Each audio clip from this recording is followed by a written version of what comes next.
The dating game is loading the system, assigning tasks to 3 players. Xiao Yu is the hunting target for 3 male players. The game now starts the school anniversary event. The glasses girl at the student services office thinks Xiao Yu looks strange. She shows extra concern. Xiao Yu says nothing's wrong, but feels a chill down her spine. At this moment, childhood friends Su Irin and Lu Hao call out to Xiao Yu. Su Irin excitedly asks Xiao Yu to show her around. Yu Jingling's parents and grandparents are servants in Su Irin's family, so she has lived with the Su family since childhood. It's also thanks to Su Irin's father's financial support that Yu Jingling can attend this expensive school. Su Irin has an outgoing personality and doesn't act like a spoiled rich girl. She's well-liked by many at school. Lu Hao, on the other hand, always likes to tease people. For example, she'll offer Yu Jingling a strawberry lollipop, making her happy. But the next second, Lu Hao takes it back and puts it in her own mouth. She also loves to pull Yu Jingling's hair. At times like this, Su Irin would stand up to protect Yu Jingling, saying it's all because of Lu Hao,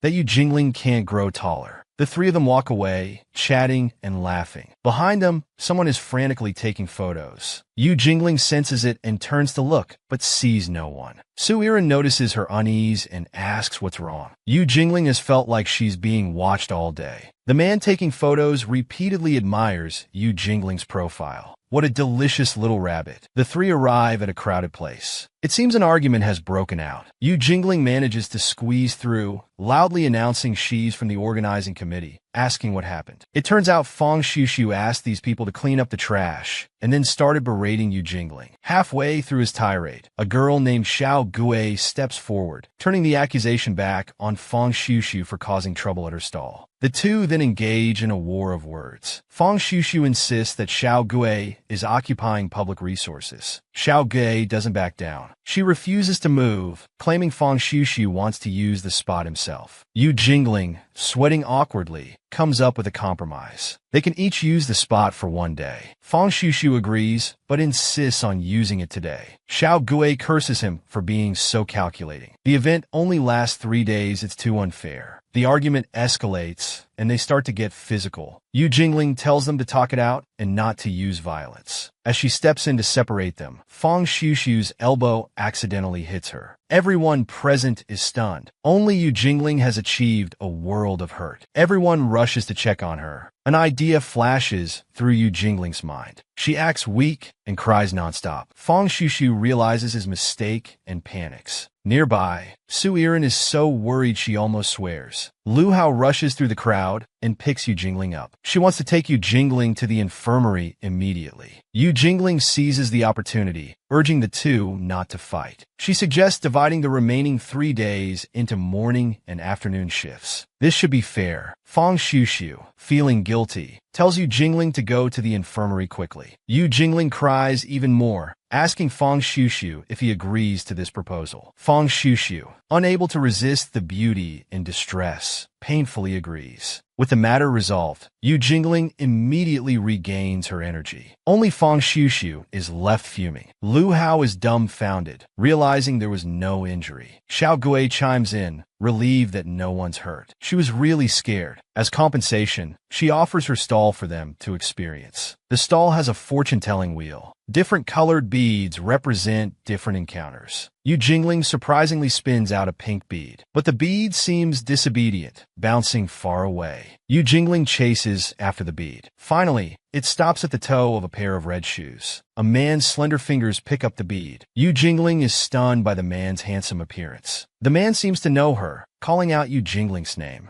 Yu Jingling feels a bit nervous. The man smilingly compliments Yu Jingling on being easily recognizable. He looks forward to their next meeting. Su Irin, who is caught up, asks Yu Jingling if she knows this person. Yu Jingling shakes her head. Lu Hao introduces him as Wei Qinghong, a transfer student who arrived a few weeks ago. He scored the highest on the entrance exam, a formidable figure. Yu Jingling repeats the name, standing in a daze. In the game interface, Ing Xiong and you are exchanging words. Ing makes a fierce statement about devouring this little rabbit soon. Su Jiyu's mother is ladling soup to send upstairs. Yu Jinling volunteers. She offers to help her mother take it upstairs. The person carrying the soup calls for Su Wangshu to wake up. Yu Jinling dislikes this young master, mainly because he brings women home every day. Seeing two women lying on the bed, Yu Jinling says she'll bring more breakfast. As she turns, she bumps into Su Wangshu's shoulder. Su Wangshu stops Yu Jinling from getting more breakfast. The two on the bed can eat their own portions. He says he'll eat Yu Jinling. Yu Jinling's alarm bells go off. She tells Su Wangshu to mind social distancing. Su Wangshu looks her up and down.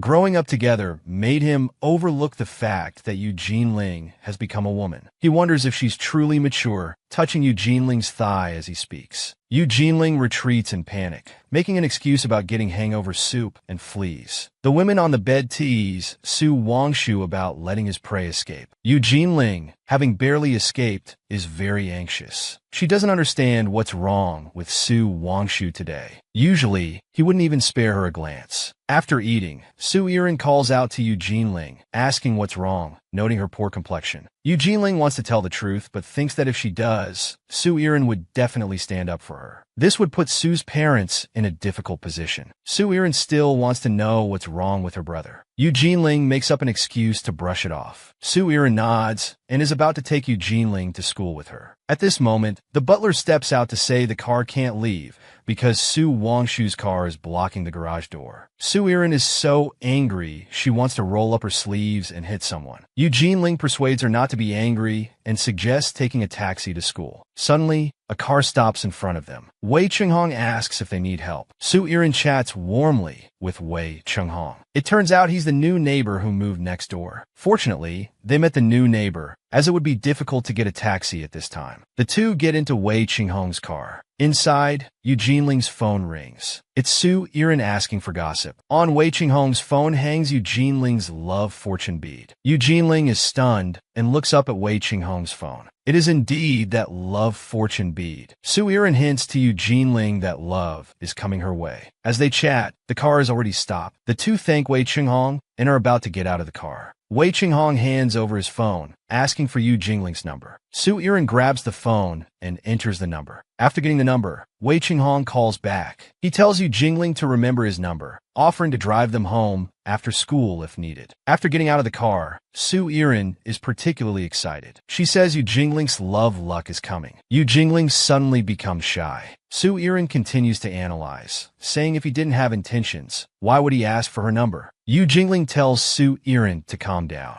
As they walk and talk, they arrive at their classroom door. It turns out to be Yu Jingling's desk. There's a model peach blossom tree on it. Upon closer inspection, there's a note beside the tree. The note reads, "To Yu Jingling, as wonderful as you are." Surrounding classmates are buzzing with discussion. Yu Jingling wonders who sent it. Wei Chenghong walks in and comments that the tree is beautiful, but observing it so closely isn't wise. He then takes out a student ID and hands it to Yu Jingling. He says she left it in his car this morning. Yu Jingling finds it strange. Her student ID is usually kept in a zippered compartment. It shouldn't have fallen out. Su Yiren gossips that when fate comes, it can't be stopped. Then Wei Chenghong explains the chemical changes that produced this peach blossom tree. After a long explanation, he looks at Yu Jingling. Yu Jingling becomes flustered, saying she'll move the peach blossom tree away now. At this moment, Wei Chenghong grabs Yu Jingling's hand, saying skin contact can also cause corrosion. Yu Jingling panics again, asking what to do. Wei Chenghong suggests he should handle it. He then takes off his jacket and mischievously asks Yu Jingling if she minds him handling this gift. Yu Jingling says she doesn't mind. Lu Hao, returning from playing ball, bumps into Wei Chenghong. Wei Chenghong's gaze is challenging. Lu Hao's eyes are also full of defiance. At noon, the three eat in the woods. Yu Jingling feels like she's offended someone. What deep grudge would make someone send her poison? Su Yiren has a love-struck expression, saying Wei Chenghong's body is indeed poisonous. Suddenly, Yu Jingling's phone rings. It's Su Wangshu calling her to deliver some documents. Su Irin is displeased, asking why her brother always orders people around. Yu Jingling explains that in Su Wangshu's eyes, she's also a servant of the Su family. Su Irin is a bit unhappy hearing this. Yu Jingling was never their servant. She always saw her as family. Yu Jingling feels warmth in her heart. Changing the subject, Su Irin tells her that she helped arrange for Wei Qinghong to drive Yu Jingling home. Yu Jingling is shocked, asking when this happened. So Yu Jingling gets into Wei Qinghong's car. The atmosphere between them is extremely awkward. Yu Jingling notices his clothes are different from before. She hesitantly asks about it. Wei Qinghong tells her not to worry about it. Yu Jingling hesitates, thinking she should buy him a replacement. As for the size, he seems a bit slimmer than Lu Hao with shoulders that look very broad. Looking at him this way, Wei Qinghong is indeed handsome. Yu Jingling is caught stealing glances. Her face instantly turns red. The car stops at the Su family's gate. Yu Jingling thanks him and flees like she's escaping. It's all because Irin said those unnecessary things, making her act abnormally. After arriving home, Yu's mother asks her daughter to go to the flower room. Su Wangshu is waiting there for Yu Jingling to bring study materials. Arriving at the flower room and seeing no one, Yu Jingling sighs in relief. She wants to quickly put down the materials and leave. Su Wangshu's voice sounds from behind. Yu Jingling tries to escape even faster. At this moment, Su Wangshu hugs Yu Jingling's waist from behind. Yu Jingling shouts, "She's not that kind of promiscuous woman." Su Wangshu asks in return, "Then what kind are you? If you can't answer, I'll tell you. You're just a servant in our house." Then he pushes Yu Jingling to the ground. A so-called servant should obey orders. He says when he tells Yu Jingling to fetch something, she must fetch it. When he doesn't let Yu Jingling leave, she can't leave. Then he forcibly straddles Yu Jingling. The young master hasn't given the servant a reward for fetching things. How can the servant leave? Yu Jingling struggles desperately. She doesn't understand what Su Wangshu wants. Of course, it's to reward the little rabbit. Then he hands over a revealing outfit. Those women before all like these. As long as Yu Jingling wears it, she can be his woman. Yu Jingling's parents should be eager for this too. Yu Jingling naturally refuses. Su Wangshu laughs. The little rabbit really has personality. It's okay. He can find something more suitable for the little rabbit. Then he forcibly tries to change Yu Jingling's clothes, taking photos with his phone while doing so. His language is extremely insulting. Su Wangshu sends the recorded video to a chat room. Lion, wolf, and bear chatter away. Wolf says bullying to this extent. Does he want to be disqualified? Su Wangshu doesn't care about being disqualified. Someone like Yu Jingling, he can easily take down. Yu Jingling won't easily compromise. She grabs a rose from the ground and throws it at Su Wangshu's face. Then she tries to escape quickly, but Su Irin's figure appears at the door. Su Wangshu covers her mouth. No matter how Yu Jingling struggles, it's useless. Su Irin is still calling Yu Jingling's name. The person with her mouth covered can only reminisce in her heart. Finally, she sheds tears of humiliation. After making sure Su Irin has left, Su Wangshu throws Yu Jingling to the ground again. Yu Jingling has no strength left to resist, but this is mistaken for giving up resistance. Yu Jingling's eyes are filled with hatred, which again arouses Su Wangshu's interest. This outcome is just the result of Yu Jingling not knowing her place. Yu Jingling, lying motionless, secretly feels for a ceramic shard on the ground, intending to stab Su Wangshu's shoulder while he's talking. As she swings her hand, the flower room door opens. Mr. Su Irin, and Yu's parents enter. Su Irin rushes over to check on Yu Jingling. Mr. Su is beating Su Wangshu on the other side. The ceramic shard falls to the ground, just like Yu Jingling's heart. Yu's mother is by the bed with her daughter. Su Irin comes in to bring Yu Jingling's things left in the flower room. Yu's mother comforts her daughter. Su Wangshu's ribs are broken, and he's already unconscious. Yu Jingling doesn't care about this. She just wants to know if the police have been called. Yu's mother is stunned. Call the police for what? Mr. Su has already sent Su Wangshu away to suffer, and he said he'd give Yu Jingling an apartment as a dowry. Yu Jingling remembers the recent humiliation. She knocks over the things Su Irin brought. Su Wangshu's phone is mixed in with the things. The phone happens to ring.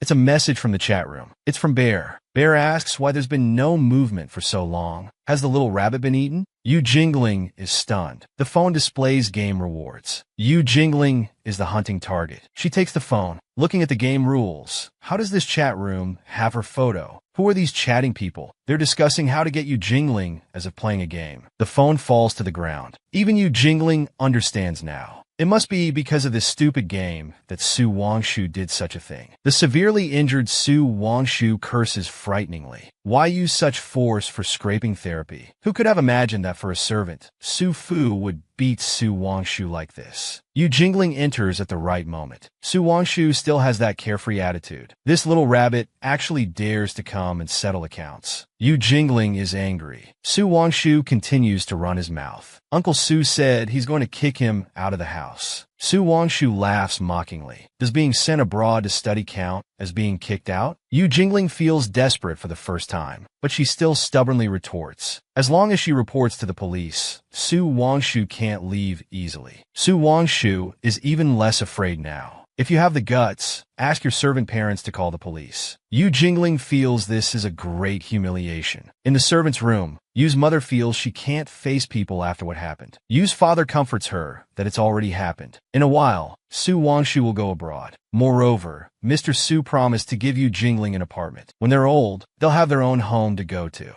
It's also a good thing. Yu Jingling outside the door heard it all. By now, she's in tears. Is such humiliation a good thing for everyone? In Yu Jingling's parents' eyes, the harm done to Yu Jingling is a bargaining chip for real estate. In Su Wangshu's eyes, she's a servant who can be humiliated. In those perverts' eyes, she's even more of a prey to be pursued. Yu Jingling feels she's human too. Why should she endure this? Why don't those who hurt her have to pay? At night, Su Wangshu looks at his new phone. He can't log into the chat room, thinking this game isn't worth playing anymore. There are many more sensible people than Yu Jingling. Yu Jingling enters wearing a sexy dress. She tells Su Wangshu that she's often praised by Mr. Su as the most sensible child. Seeing Yu Jingling dressed like this, Su Wangshu is very pleased. Since she's wearing this dress, it seems Yu Jingling has come around. Yu Jingling comes to Su Wangshu's side, wanting to prove her sensibility again. If young master is willing to teach her, she'll be more sensible in the future. Su Wangshu pulls Yu Jingling over, wanting to teach her something else. The man gently lifts the girl's chin, a very intimate posture, as if about to kiss her the next second. This pink-haired girl is called Yu Jingling. The man beside her is called Su Wangshu. She puts her hand on the man's chest, gently pushing away, creating distance. Su Wangshu looks dissatisfied. What's wrong, having second thoughts? Yu Jingling has beautiful eyes. As if deliberately seducing, she caresses through his clothes. How could that be? I'm worried young master won't be able to fully enjoy, so I prepared painkillers and wine in advance. Su Wangshu reveals a triumphant smile. He swallows the pill from Yu Jingling's hand. What a sensible little rabbit. As Su Wangshu finishes drinking the wine, Yu Jingling's gentle voice sounds. Now, young master can lie down and fully enjoy my return gift. Young master is puzzled. What return gift? Yu Jingling's eyes change. No longer like an innocent little rabbit. A return gift for everything you did to me. Su Wangshu feels his body is out of control. His mind is getting more and more drowsy. When he opens his eyes again, he doesn't know when he fell asleep. Young master is awake. Yu Jingling leans lightly against the table. Su Wangshu immediately struggles to get up. He finds his situation isn't quite right. Tied to a chair, his previous clothes are nowhere to be found. Instead, he's wearing a pink bao dress. What the hell is this? Yu Jingling answers him. Is young master asking about the maid outfit you gave me, or the toys hidden in your closet? Whichever it is, they're both things young master likes, aren't they? Su Wangshu becomes flustered. What did you do to me? What Su Wangshu just took wasn't a painkiller. Yu Jingling now picks up her phone, saying teasingly, this outfit suits you so well. Smile for the camera. Su Wangshu starts to go crazy. How dare anyone humiliate him like this? Yu Jingling says coldly, you feel humiliated? I'm just repeating what you said to me. Yu Jingling recalls those unbearable memories. Young master can't help but curse, you crazy person. I see you want to take your servant parents and get out of the Su family together. Don't forget, your whole family lives on my dad's charity. Yu Jingling can no longer control her emotions. Our family lives on Uncle Su's money, but aren't you the same? How is the money my parents earn from hard work more lowly than the money on your credit card? What gives you the right to look down on us? Just because you were born into a good family? Suwan su pani, you did this to me. You won't get away with it. Yu Jingling takes out things prepared in the box. All are things left behind by women Su Wangshu brought back before. She threatens. That depends on what Uncle Su sees. Yu Jingling takes out a lipstick, applies it to Su Wangshu's lips, pretending to look pitiful. Who do you think Uncle Su will believe? You, a habitual offender, or little Yu who's been obedient since childhood? Su Wangshu realizes that Yu Jingling's usual demeanor was all an act. The fact is, Yu Jingling has decided not to endure anymore. Su Wangshu is furious with embarrassment. At worst, I'll get beaten. Wait till you're done being crazy. I'll make you pay 10 times, 100 times over. I'll call all the men I know. Before he could finish, Yu Jingling holds up Su Wangshu's phone, chuckling. You think if these people see you like this now, would they cut ties with you? After all, you look so perverted. Amidst the sound of the shutter, Yu Jingling records Su Wangshu's embarrassing moment. Su Wangshu's face and the things on the bed are all clearly captured. If sent to his friends, the consequences would be. Su Wangshu doesn't even dare to imagine. Trembling all over, he says, I know I was wrong. I've learned my lesson. Please let me go.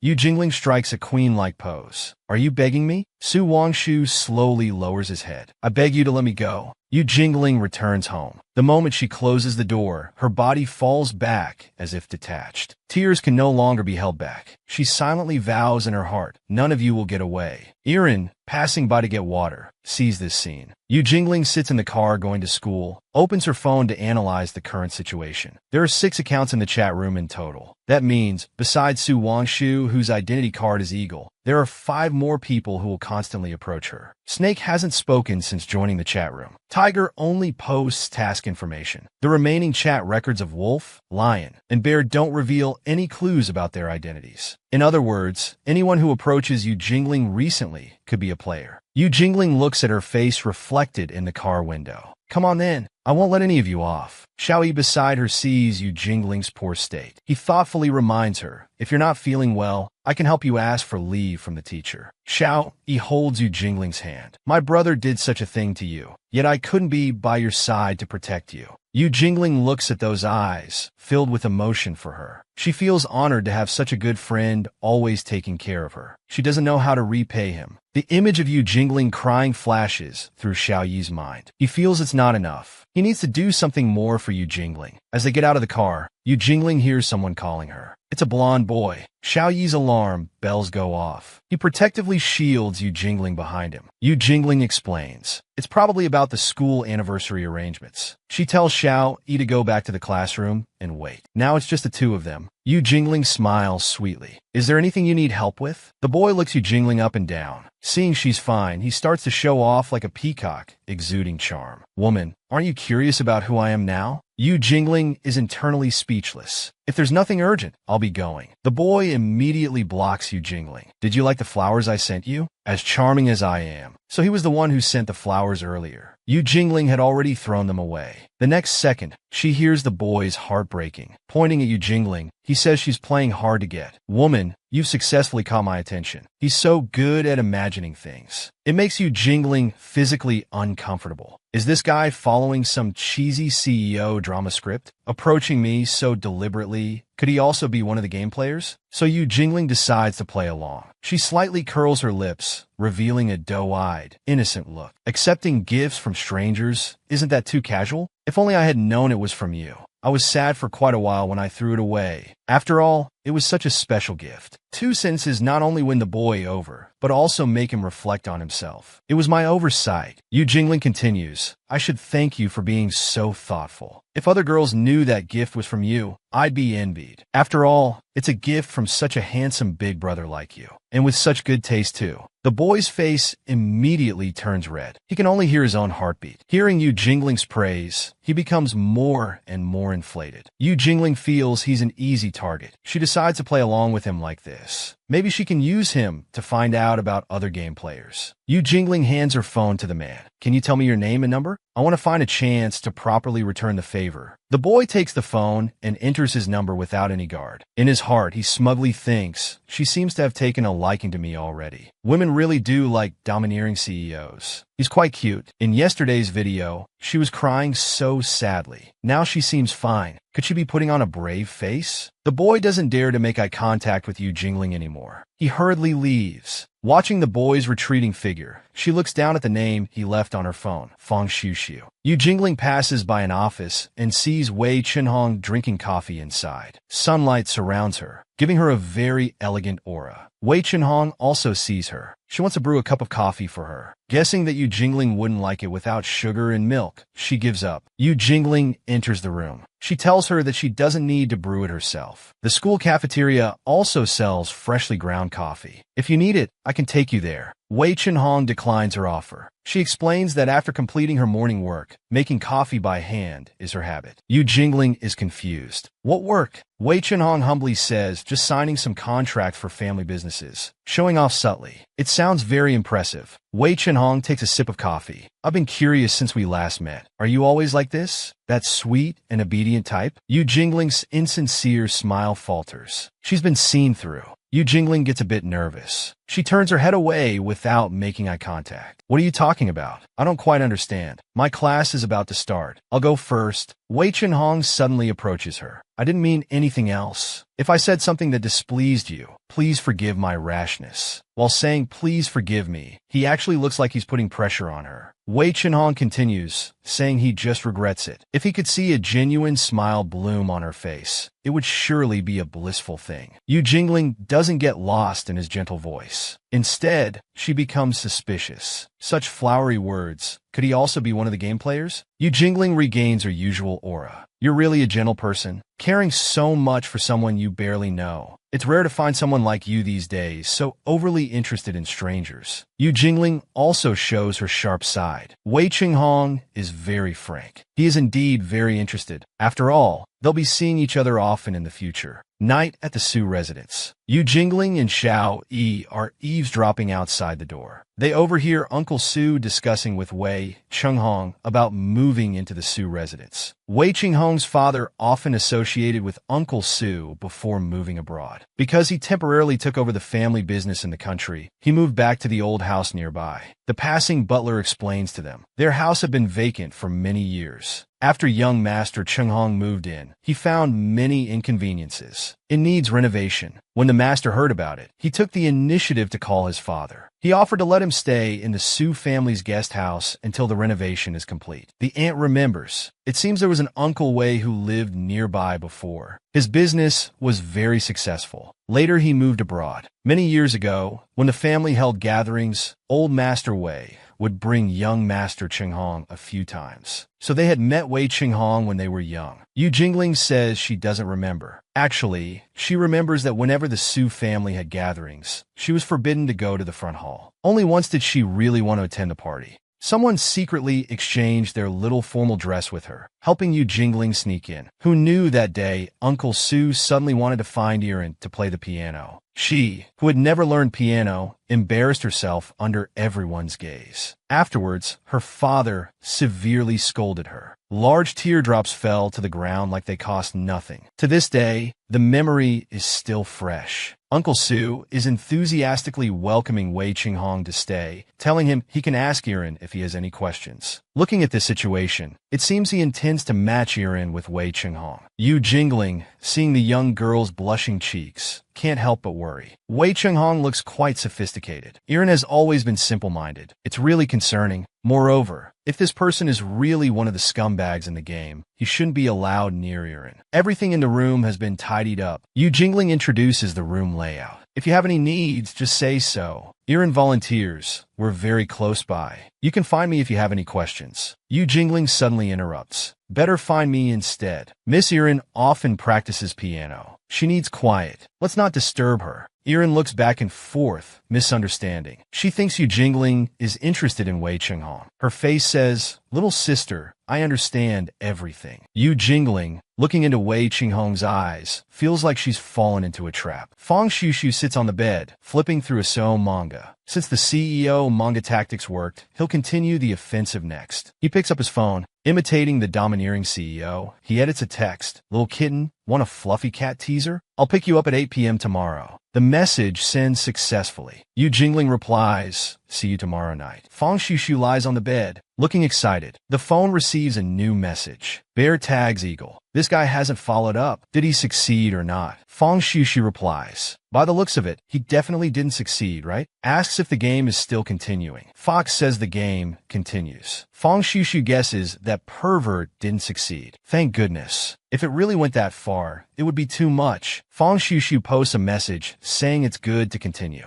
After all, the prey is now within the range of my trap. On the other end of the phone, Yu Jingling looks at their conversation. Caught you. Lion, it's almost time for their appointment. Yu Jingling hears a knock on the door. It's Wei Qinghong. He's here to ask Yu Jingling out. Seeing Yu Jingling looking different from usual, he's a bit stunned. Yu Jingling's deliberately dressed up appearance, like a little girl who grew up in a star hotel, secretly using her mother's lipstick and dress. It's really too cute. Earlier, Uncle Su arranged for Irin to take Wei Qinghong around the city. But Irin wanted to match Yu Jingling with Wei Qinghong, so she used the excuse of a date to send him to Yu Jingling. She even gave him a bouquet of flowers. Yu Jingling also guessed it was Irin who sent him. Yu Jingling thinks carefully. Taking him along to meet Fang Shushu is a good thing. Firstly, Fang Shushu won't do anything inappropriate. Secondly, they might be able to figure out if this person is also a player. Fang Shushu arrives at the designated place as agreed, wearing an ill-fitting suit, an overly long shirt, holding a bouquet of roses. Roses. He fantasizes about developing the plot according to the manga. Tonight, as long as he finds an opportunity, use the legendary killer move of Kabadan. He can increase his favorability. With the secret manual in hand, victory is assured. He's strangely confident he can win the game. Yu Jingling's voice comes from behind. Fang Shushu turns around confidently. Little demon, this is prepared for you.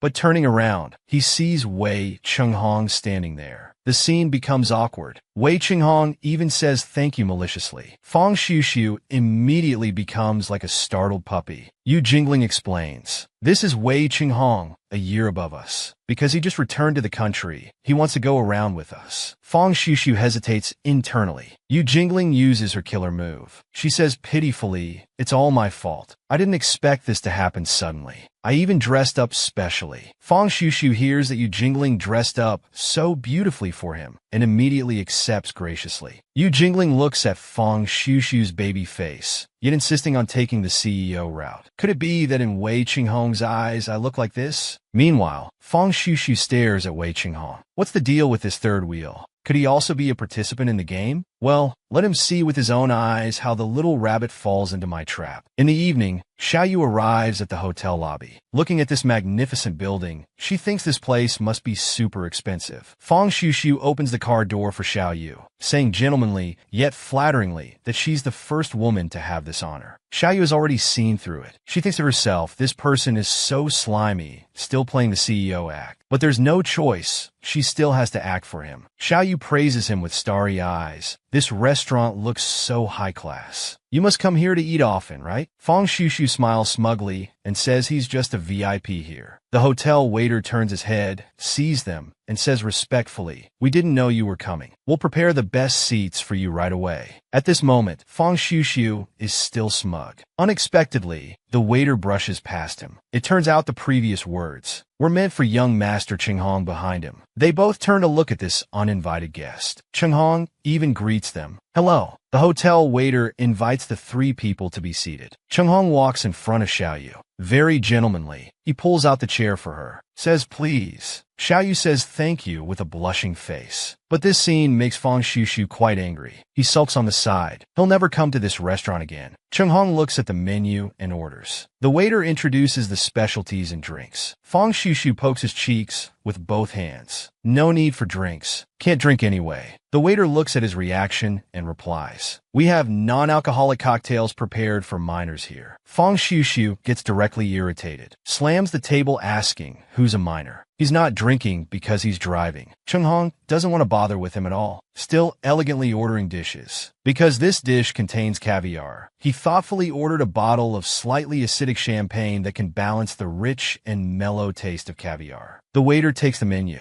looks at Fang Shushu, and says juice has been prepared for you separately, Mr. Driver. As a result, he explodes again, so angry he can't speak properly. The dishes are very exquisite. Fang Shushu angrily looks at Qinghong. wondering what this guy's background is. Really stealing the spotlight. Chunghong looks up at Xiaoyu, hints that there's something on her mouth corner. Very gentlemanly wipes it off for her. Xiaoyu blushes so much she's about to faint. Fang Xiuxiu is directly shocked. Is this the killer move from the CEO manual? Domineering, pampering? He absolutely can't lose. He forks a steak, puts the whole piece to Xiaoyu's mouth. He even strokes his hair thinking he's cool. Says, "Woman, eat." Xiaoyu is speechless. Waves her hand saying thanks. But he's still there saying, "Open your mouth." Xiaoyu is so annoyed inside, so scared, but can't show it on her face. Can only force a smile. Says no need. As a result, he thinks she's just shy. Xiaoyu really has no choice. Plans to use the fork to take it, but neither of them could hold it. The steak fell down. It actually fell on Chunghong. Fang Xiuxiu pats Chunghong's shoulder, hints that if his clothes are dirty, he should go home and change. Chunghong looks up coldly at him, scares Fang Xiuxiu back to his original form. Says there's a department store next door. We can go by. Chunghong then smiles softly. He then sheepishly goes to pay the bill. In the mall, Chunghong tries on clothes. The salespeople all turn into fangirls. Directly surround Chunghong. Fang Xiuxiu looks at Xiaoyu. Directly takes out his gold card, puts on his greasy look again, says, "Woman, whatever you like, I'll buy it for you."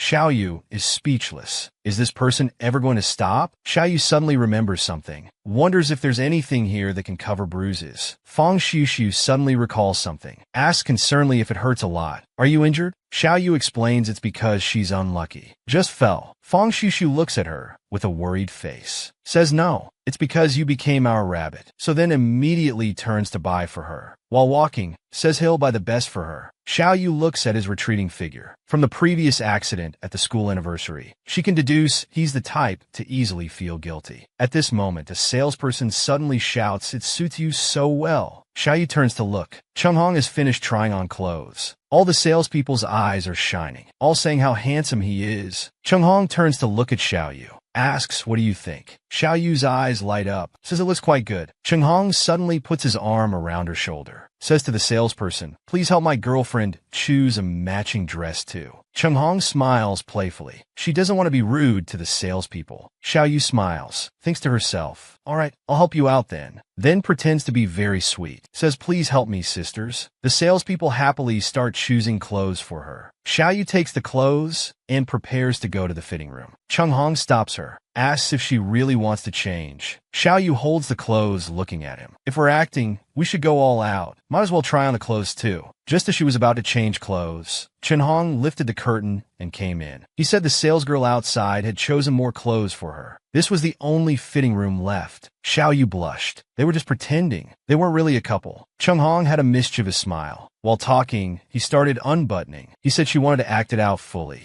Xiaoyu tried to stop him, but he caught her hand. He asked if she wanted to help him change. He really was a dedicated actor. Xiaoyu shyly denied it. "No way." She ordered him to turn around and close his eyes while she changed. But Xiaoyu could clearly see her figure through the mirror behind. She quickly closed her eyes in embarrassment. But her other senses became even more sensitive. Hearing, smell, touch. Suddenly, they accidentally pressed against each other. Xiaoyu was startled. She wanted to quickly change and get out, but the zipper got stuck. Suddenly, Chunghong appeared behind her. He helped zip it up, then said, "No need to thank me." After Xiaoyu came out of the fitting room, all the salespeople were exclaiming how beautiful she was. But she was still embarrassed about what just happened. She kept tugging at her dress. At this moment, Fang Xiuxiu happily returned with bags. He immediately ran to Xiaoyu, showing off that he bought her many brands of cosmetics. He was like a little tail following behind her, wanting to personally send her home. Meanwhile, Chunghong stood to the side watching them. He chuckled. At night, a red-haired handsome guy stopped at the villa entrance. He glanced at the window, then lowered his head to take a photo of the strawberry cake. He sent it to Xiaoyu. Just after sending, he ran into Chunghong, sending her back. The red-haired guy silently watched them. He didn't say anything. In the room, Xiaoyu came out of the bathroom after showering. Her best friend was sitting on the bed calling her. Lu Hao was sitting on the floor playing games. Xiaoyu curiously asked why she was here. Her best friend patted her and said, "Didn't you often come here when you were little?" Never mind her. But look at all these cosmetics. That Fang Xiuxiu kid. It's their first date, and he's already like this. He's even a bit envious of all this. Xiaoyu looked. Why were they all opened? She was thinking of returning them to Fang Xiuxiu. Lu Hao lowered his head, wondering who Fang Xiuxiu was. Wasn't it Chunghong who sent these? Xiao Yu explained. Who's Chung Hong? She looked up and saw the strawberry cake. Just as she was about to take it, Lu Hao slapped her hand away. Who said it was for you? Then, like a young master, he started ordering her around. Xiao Yu had no choice. She angrily went to pour him some iced tea. On the way back, she ran into Chung Hong. He wasn't polite at all. He took it and drank. Before Xiao Yu could finish saying it wasn't for him, he had already finished drinking. Xiao Yu could only sigh. She was already used to being treated like a servant. Chung Hong held Xiao Yu's hand that was holding the tray. He asked if it was others treating her like a servant or if she was treating herself like one. If she didn't want to, why did she do it? Xiao Yu was a bit dejected because it was just a small favor, so Chung Hong slowly moved closer to her. Then what if it's something you can't do? Xiao Yu nervously shouted. Then I'll refuse. Chung Hong looked at her. He coldly said, on what grounds will you refuse? Can you really refuse them? Xiao Yu seemed triggered by this sentence. She recalled the torment from those people before. She couldn't even hold the glass steady. It almost fell to the ground. Fortunately, Chung Hong caught it. He comforted Xiao Yu. He said he'd go get this drink himself. After he left, Xiao Yu stood there dazed, as if she had lost her soul. In the kitchen, Chung Hong was pouring juice when Lu Hao came over. He asked what his purpose was. Chung Hong casually drank the iced tea, asking purpose. Lu Hao angrily looked at him. He said he'd seen many people like him, born with family background and looks. They find easily obtainable things boring. Instead, they treat hard-to-get women as toys to play with. After hearing what he said, Chung Hong didn't get angry. He calmly said, what if I really have feelings for her? Lu Hao punched the wall next to his head. He left 3 fierce words. You're not worthy. This scene happened to be seen by Xiao Yu. Just as she was about to step forward to stop them, her friend grabbed her arm, signaling her not to make a sound. Then she gently closed the door. Xiao Yu asked worriedly, why did you pull me back? They were about to fight. Her friend signaled her to relax. Lu Hao was defending her there. She started imagining Lu Hao and Xiao Yu getting married and kissing. Xiao Yu immediately punched her on the head. Then she sighed. Even if Lu Hao was really defending her, it was only because of her friend Sake. But he didn't seem to be listening to Xiao Yu at all. He was still fantasizing about the bride and groom getting married and him giving a speech. Xiao Yu looked at him. He must have forgotten. The reason she and Lu Hao became good friends was because of him. Under the cherry blossom tree, a few children were playing house. Little Lu Hao shouted that he wouldn't play anymore, unless Irin became his wife. Irin said, how could that be? What should Xiao Yu do? Little Lu Hao didn't care about that at all, saying she could be the bridesmaid. The two started arguing. Little Lu Hao shouted, I don't care. I won't marry the stupid fish anyway. Xiao Yu remembered those words from childhood until now. She was both dejected and smiling. She looked at Irin, who was still talking to herself. In the room, 2 girls were sitting on the bed playing. Lu Hao came in shirtless, holding a game console. He said he took it from Su Wangshu's room. Irin happily called him good master. He wanted to play that game from childhood, the one with the ninja. Lu Hao ignored him completely, because that character was clearly his. The 3 sat on the bed discussing the game, laughing and chatting. Xiao Yu lay down, saying she didn't want to play anymore. Irin looked at the time and realized it was already 3 a.m. He saw Xiao Yu was about to fall asleep. He suggested letting her sleep here tonight, but then he turned and saw Lu Hao. Irin leaned on the bed, curiously asking what he was doing. Lu Hao explained he would sleep on the floor. Irin invited him to sleep on the bed together, like when they were kids. He explained that was when they were kids. Irin suddenly understood. Could it be that he was afraid he would... Before he could finish, Lu Hao threw a pillow at him, telling him to go to sleep quickly. At night, Irin hugged Xiao Yu and kept squeezing him, pushing him to the edge of the bed. His hand dangled off the bed, right in front of Lu Hao. He reached out to hold that small hand tightly. Then he turned his back, his ears turning red to the roots. So when they were little, it was because he liked the stupid fish that he was too shy to let her be the bride. In the courtyard early morning, Chung Hong was drinking morning tea, looking at documents, discussing the work plan for the second half of the year. After finishing the discussion on the phone, just before hanging up,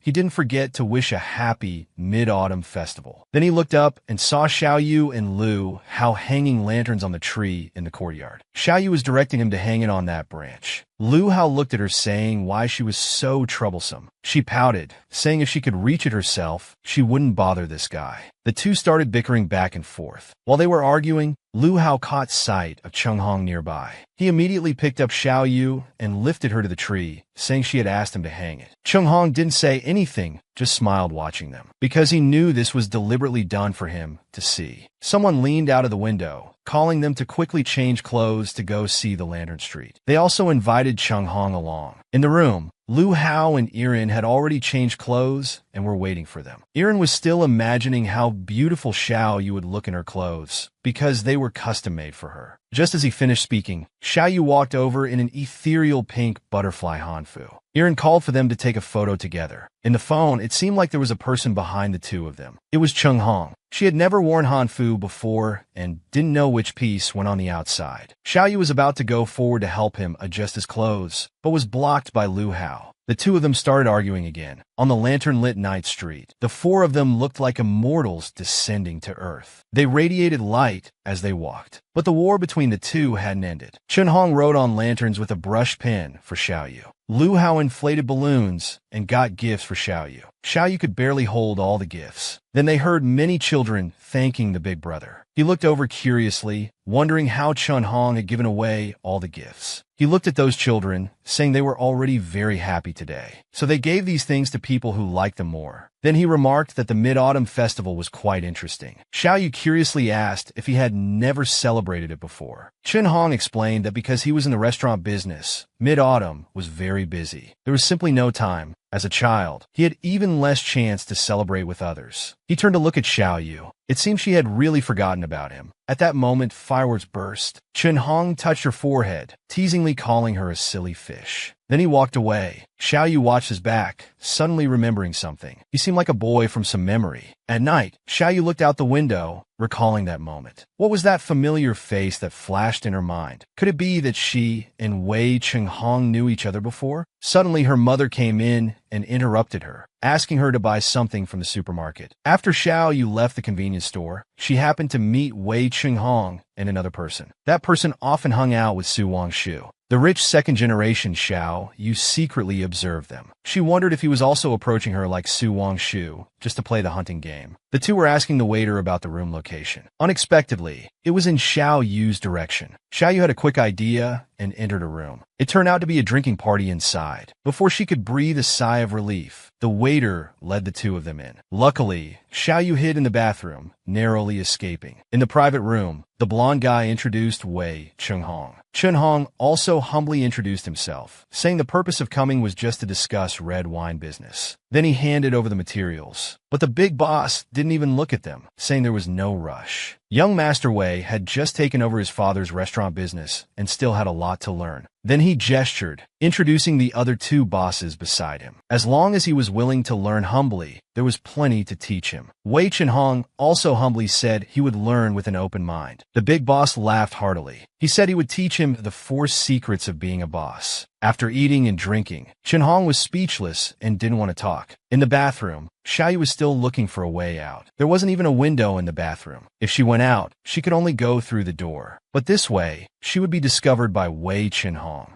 Outside, the boss was still pushing women onto Cheng Hong, yelling that tonight was not for business talk, only for drinking. He told those women to quickly pour drinks for him. Xiao Yu leaned against the door, glaring fiercely at these scoundrels. She thought to herself that there wasn't a single good person among them. Then she quietly closed the door. It seemed Wei Cheng Hong wasn't a good character either. Cheng Hong looked at the girl who had just been pushed onto him, asking if she was okay. But the girl's lipstick had smeared onto his collar. He smiled and said he would excuse himself for a moment. In the bathroom, Xiao Yu looked at the food ordering phone number on the wall. She thought about ordering them some beer and fruit, then escaping in the chaos. Suddenly, Cheng Hong opened the door and came in. The two stood at the door, eyes meeting. Cheng Hong looked at the little rabbit in the bathroom. It was an unexpected surprise. With a click, he closed the bathroom door. He looked at Xiao Yu in the bathroom. He asked if she would explain Little Stalker. Xiao Yu knew she couldn't talk her way out of this no matter what she said. Cheng Hong leaned down to look at her. He was still expecting her to say that God had heard his prayer just now and sent an angel to rescue him from this boring place. Xiao Yu shyly avoided his gaze, saying she didn't want to disturb his fun. She was about to leave. The big boss stumbled in with a bottle of wine, mocking, "Young Master Wei, are you hatching eggs in there? Taking so long." Then he grabbed Xiao Yu, teasing, No wonder you've been in the bathroom so long. There's a beauty inside. Xiaoyu screamed in fear. Don't touch me. Chen Hong quickly put his hand on the boss's shoulder. Boss Zhao, she's different from the promoters outside. The big boss looked at him. What's different? Is she new to the company? That's why she's hiding shyly in the bathroom. He pulled Xiaoyu out a drink with him. Then he looked at Wei Qinghong and lectured him. Every industry has its rules. If you want to survive in this company, you need to lower your attitude. Wei Qinghong looked at him coldly. Wasn't his attitude low enough already? Boss Zhao ignored him completely. He tried to pour wine into Xiaoyu's mouth, yelling, "What attitude are you putting on? Don't you want to make money? Xiao Yuskeng?" She glanced at Wei Qinghong, who was just standing there. Having no choice, she had to call out his name. She knew Wei Qinghong wouldn't offend this boss for her sake. Suddenly, there was a loud bang. He had hit the big boss on the head, causing a big bump. Then he said, "Boss Zhao, now your attitude is low enough." Qinghong admitted he couldn't compare. Then he grabbed Xiaoyu's arm, saying, "Let's go home." At the door, he suddenly remembered something. He turned back to pull out the contract from the table. At this moment, Boss Zhao was shouting his name from the bathroom. He yelled that Wei had gone crazy, daring to hit him. A business deal worth millions. Did he not want it? He could make other suppliers refuse to work with him. Wei Qinghong took out a lighter and set the contract on fire. If that's the case, I'll just have to replace them all. Then he turned and took Xiaoyu's hand, leading her away. Xiaoyu, behind him, looked at his back and suddenly remembered. When she was little, there was also a boy who hit another kid until his nose bled, then took the crying child away. That little boy and this man now were the same person, because he would also tell her it was all okay now. Chen Hong stood under a tree outside the convenience store. Xiaoyu came out with an ice pop and handed it to him to ice his injury. Xiaoyu looked at him and asked, "This isn't the first time you've fought for me, is it? We've met when we were kids, right?" Chen Hong looked at her and said, "I thought you had completely forgotten about me. Long ago, there was a memorial service in the villa. Adults brought young Chen Hong to meet the visitors. Little Chen Hong had keen ears. He could hear the adults whispering, saying he was a burden, born from an affair between the master of the house and a maid. Later, when it was exposed, they claimed he was an illegitimate child, so they brought him home to raise. The deceased was fortunate to have a son, allowing them to enter the Wei family ancestral grave. But it was still a lowly fate, legitimized but unable to enjoy the blessings. Poor little bastard, who knows how the Wei family's uncles and relatives will tear him apart in the future." Little Chen Hong had heard such talk since he was young. Under the tree, little Chen Hong sat by the pool, looking at his reflection, lost in thought. Suddenly, little Xiaoyu looked at him from behind. "Why aren't you angry? They bully your mom so much. Why don't you argue back?" Little Chen Hong looked up at her. "Would it stop if I argued back? I don't want to waste energy on such futile things." But little Xiaoyu still couldn't swallow this. "So you'll just let others bully you?" Suddenly, a blonde kid called out to Yu Jingling, "Come here," because the blonde kid wanted to step on him to climb the tree and get something. Little Yu resisted, not wanting to be stepped on, but this only resulted in the blonde kid pulling his hair. He pushed little Yu down. As he fell, little Yu's wrist hit his head, causing him to cry out in pain. Little Chen Hong, who was standing nearby, stepped in front of him. He glared at the blonde kid and said, "I'll help you." By now, the blonde kid had climbed up the tree and happily said, "I got it." Little Chen Hong rubbed his shoulder. He taught little Yu, "Charging head-on and fighting with beasts will only leave you bloodied like this. The truly effective method is to let them destroy each other." Then he picked up a stone from the ground and threw it at the window, breaking the glass. Adults immediately turned their attention in that direction. Some adults came to check on little Yu. "Little girl, why are you bleeding?" Little Chen Hong wiped his tears and said, "I'm sorry. It's because this brother insisted on climbing the tree to get the flag and threw stones at his sister." When Su Wangshu's father heard this, he immediately reached out from the crowd and gave him a smack. "You little brat, it's been just a few days since I last beat you. Are you itching for another?" The adults looked at little Yu's wound and told little Chen Hong to take her to get it treated. He took little Yu's hand and ran off. Little Yu looked back at Su Wangshu, who was still being scolded by his father, then at Chen Hong. The little Chen Hong then and the current him hadn't changed much. Thinking back, you probably learned to read people and situations, to overcome strength with gentleness on that day. Saying this, she felt she should thank Chen Hong. Chen Hong, however, felt remorseful. Actually, she didn't need to learn to deal with people like he did. She could have grown up maintaining her brightness. Why did he teach her to wear a mask of smoothness back then? He had taken away her genuine smile. So how could he make amends to help her bloom again? In the morning, the three of them were eating in the dining room. You poured coffee for Chin Hong, then returned to the kitchen. Eating her own meal, she thought about what happened today. He shouldn't have lost millions just to play this stupid game. Was she being overly cautious? Chun Hong stood at the kitchen door with his coffee and asked, "Why are you eating breakfast here?" Yu's mother quickly explained that they couldn't eat with the masters of the house. Chun Hong walked over gracefully and asked if he could sit there. When he was young, he often ate in the kitchen with his mother too. Yu also recalled that when she was little, she often ate alone. Later, when she grew up, she would prepare the table upstairs before coming back to eat. Chun Hong looked at her. After his mother's funeral, he went abroad and never had the chance to get to know the little girl from back then. If they hadn't lost touch after that, they might have become friends. Yu joked. If he hadn't gone abroad, he might have bullied her along with Lu Hao. They laughed, seeming to return to their childhood. Someone finished eating and came downstairs humming a tune. They saw the two of them talking and laughing. They smiled contentedly, but had to interrupt them because it was getting late. They had early classes today. At school, the teacher blew the whistle for PE class. Yu was jumping and playing volleyball. A one-person cheerleading squad was cheering her on enthusiastically. Lu Hao called out to her from behind, asking why Chin Hong was here. Irin explained that they came by car together, but he didn't have morning classes. Lu Hao said, "Not that four eyes, but that blonde guy over there." Irin looked in the direction he pointed. Indeed, there was a blonde guy secretly taking photos. Suddenly someone shouted, "Fong Xiu, you pervert!" Fong Xiu got nervous and used a racket to hide himself. You looked at him. She sighed. It was very clear. Suddenly, there was a rustling sound of clothes. Lu Hao used his clothes to cover little Yu's legs. Jealously, he said, "Silly fish. What legs do you have? Do you want to be caught as a fish spirit?" Little Yu looked at him. "What's wrong with admitting my legs are a mistake?" After Lu Hao wrapped his clothes around little Yu, he felt at ease. "But you couldn't play volleyball like this." Lu Hao grabbed the volleyball and said, "Then don't play." Then he looked at Fong Xiu. "What's the point of just watching? Come play a game with me." A ball flew towards Fong Xiu, scaring him and making him cry out. But Chun Hong caught the ball. Their eyes met. He smiled and said, "Sounds fun." A group of girls started cheering, curious about what was happening. Lu Hao wasn't one to back down either. He asked if they wanted to play together or take turns. It won't take long anyway. Fong Xiu, who was terrified earlier, now became energetic. He even advised them to give up quickly to avoid embarrassment later. Chun Hong also talked tough, saying he hadn't exercised in a while, and this was a good chance to stretch. Irin was there fanning the flames, suggesting they should bet on something.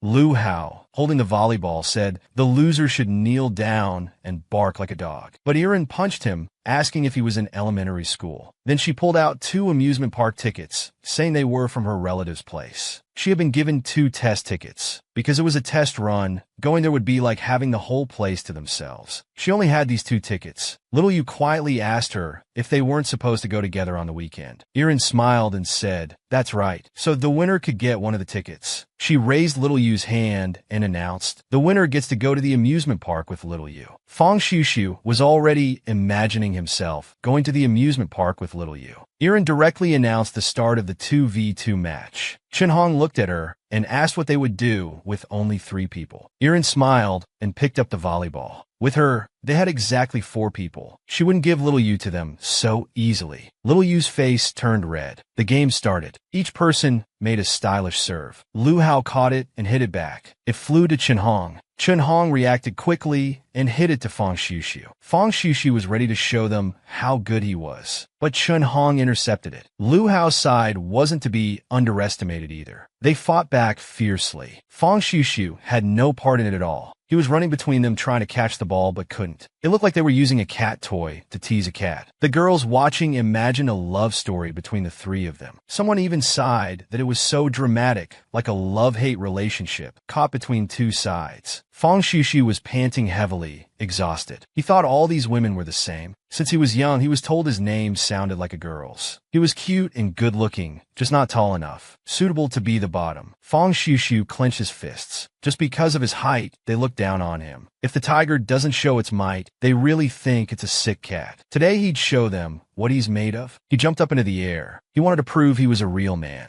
But with his smack, in front of everyone, the volleyball hit him in the face. Everyone was shocked. Fang Shushu fell straight to the ground, barely breathing. Little Yu worriedly called out his name. Fang Shushu crawled up from the ground, touching his bloody nose. Crying, he whined, "This is too hard." Fang Shushu was hit quite hard. He supported himself on the ground, staring blankly at the many people in front of him, not moving for a long time. Seeing that he hadn't gotten up, everyone worriedly asked if he was okay. He stared blankly at his classmates and Yu Jingling. Blood started flowing from his nose again without him realizing. Eventually, Fang Shushu was sent to the school infirmary to check on his injuries. Fang Shushu had an ice pack on his nose. He lay on the bed with teary eyes. The school nurse looked at him helplessly and told him to quickly return to class. Hearing this, Fang Shushu still didn't move. He lay there peacefully, telling the nurse he wanted to take a sick leave. His voice was choked up. "Please give me a leave note for the whole semester." Thinking about how he had embarrassed himself in front of so many people, especially the one he liked, tears started flowing. The more he thought about it, the sadder he became. He began to sob loudly. The nurse got a headache listening to him. She scolded Fang Shushu,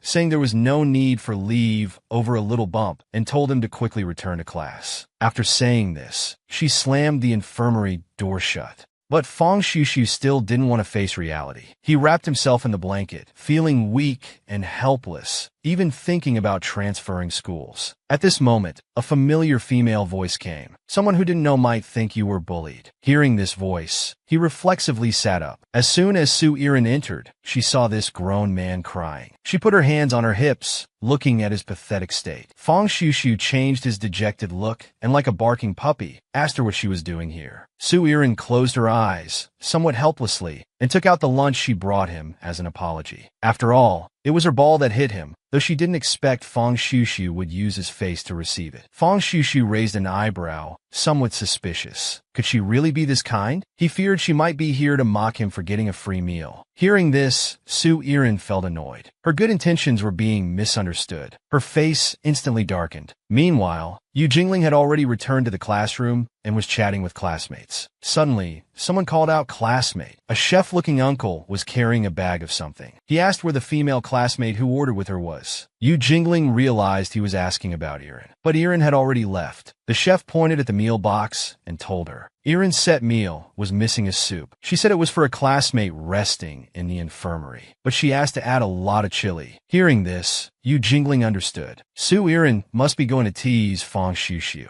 She took the meal box to deliver it to the infirmary. On the way, she thought about Fang Shushu's appearance. She felt he was really a strange person. He was like a simple-minded fool. Then she remembered what he said in the chat room before. He seemed to have some conscience after all. In her mind, she pictured Fang Shushu crying pitifully and couldn't help but laugh. Fang Shushu drank the late-arriving special soup and instantly turned into a fire-breathing dragon. His face immediately turned red as he hissed. He knew Su Irin wasn't that kind-hearted. Then he angrily wrapped himself in the blanket and curled up in the corner. Fang Shushu felt indignant. That nasty woman indeed loved to see him make a fool of himself. Although his behavior was odd and he wasn't very smart, Su Irin could see that he genuinely liked Yu Jingling. Hearing this, Fang Shushu immediately blushed. He needed to refute Su Irin. Hearing this, Su Irin took out 2 tickets to tease him. Then you must not be interested in going to the park with Xiaoyu. As soon as Fang Shushu heard this, he took the bait. He looked at the 2 tickets with longing eyes. But seeing Su Irin's triumphant expression, he turned his head away stubbornly, pretending he wasn't interested at all. Fang Shushu lay back down on the bed. He thought to himself with determination that he wouldn't fall for her trick. Yu Jingling arrived at the infirmary at this moment, just in time to hear Fang Shushu's words. That kind of woman is just for fun to pass the time. Yu Jingling turned and left the infirmary. She had a gloomy expression all the way. Her consciousness seemed to have drifted away, leaving only an empty shell. The bowl of soup she was going to bring to Fang Shushu fell to the ground with a clatter. Yu Jingling finally came to her senses. She walked into the bathroom alone. She clenched her fist and slammed it hard on the sink, making a dull thud. The girl muttered in a low voice with an inscrutable expression. She felt she was utterly stupid. To actually have a bit of sympathy for the trash in the game, she kept reminding herself, don't forget what they did to her. but tears still rolled down uncontrollably. She repeatedly told herself, "Don't forget." At this moment, all her strength seemed to be shattered. She curled up vulnerably and crouched down. In the chat room, those men's words echoed in her ears again. Remembering those painful experiences, she tightly hugged her trembling body. A moment later, she stopped crying. Her fists were clenched so tightly they shook. She stood up and wiped away her tears. Since Fang Xiuxiu wanted to pass the time, Yu Jingling would play along till the end. At this moment, something seemed to awaken in her soul. Fang Xiuxiu, still in the infirmary, didn't know that his careless words had been heard by Yu Jingling and etched into her heart. As soon as he said those words earlier, Su Yiren had given him a violent reward. Before leaving, Su Yiren couldn't help but leave him with a message. Being stubborn will make you lose the person you like. At this point, Fang Xiuxiu still didn't take it seriously. He muttered that Su Yiren was meddling. Just as he was thinking about how to escape Yu Jingling, the voice he had been longing for appeared. Yu Jingling showed no signs of her previous breakdown. As if thinking she had disturbed Fang Xiuxiu, she apologized to him. As soon as Fang Xiuxiu saw her, his face instantly turned red. He quickly explained that he wasn't talking about her. Yu Jingling touched her face, somewhat embarrassedly, seemingly casually telling Fang Xiuxiu she had brought him something to eat. Then, under Fang Xiuxiu's gaze, she hid the meal box behind her back. She smiled shyly and said, "A guy like you must have many girls bringing you food." Seeing Yu Jingling's cute behavior, Fang Xiuxiu's eyes automatically put on a little white rabbit filter. He frantically denied it. To clear up any misunderstanding, he directly threw away Su Yiren's meal box beside him. Yu Jingling patted her chest, saying she was relieved to see Fang Xiuxiu so energetic. Then her eyes misted over. Tears were about to fall, and she looked at him touchingly. Fang Xiuxiu was clearly very susceptible to the little white rabbit act. He instantly fell for her performance. Yu Jingling raised her hand to wipe the tears from the corner of her eye and apologized to Fang Xiuxiu again. Watching this series of actions, Fang Xiuxiu was overjoyed. She must have feelings for him in her heart. As she was leaving, Yu Jingling noticed the tickets on the bed. Fang Xiuxiu remembered Su Yiren's words. Suddenly inspired, he finally made up his mind. He stood up and grabbed Yu Jingling's hand. The moment their hands touched, the distance between them also closed. Their faces turned bright red. Fang Xiuxiu gave the tickets to Yu Jingling, telling her to keep them. "See you on the weekend." Yu Jingling paused for a moment. Then she broke into a radiant smile. Fang Xiuxiu was stunned by her smile. His heart was beating rapidly along with her bright smile. As soon as she walked out the door, Yu Jingling's expression immediately sank. She stared at the tickets in her hand, a dark light flashing in her eyes. Fang Xiuxiu dressed up carefully and arrived at the amusement park. As the appointed time approached, he grew increasingly anxious. A figure stepping out of the bus caught Fang Xiuxiu's attention. He nervously clutched his phone, his heart pounding wildly in his chest. Yu Jingling, wearing a cute dress, seemed to glow as she waved and walked towards him. Fang Xiuxiu tried to appear calm, pretending to be composed, but the blush on his face was undeniable. Yu Jingling cheerfully called for Fang Xiuxiu to enter the amusement park together. Fang Xiuxiu looked at her profile, momentarily forgetting to control his facial expression. The temperature on his face grew even hotter. Yu Jingling was truly adorable. Walking behind, Fang Xiuxiu couldn't see Yu Jingling's expression in front. Yu Jingling kept watching him from the corner of her eye.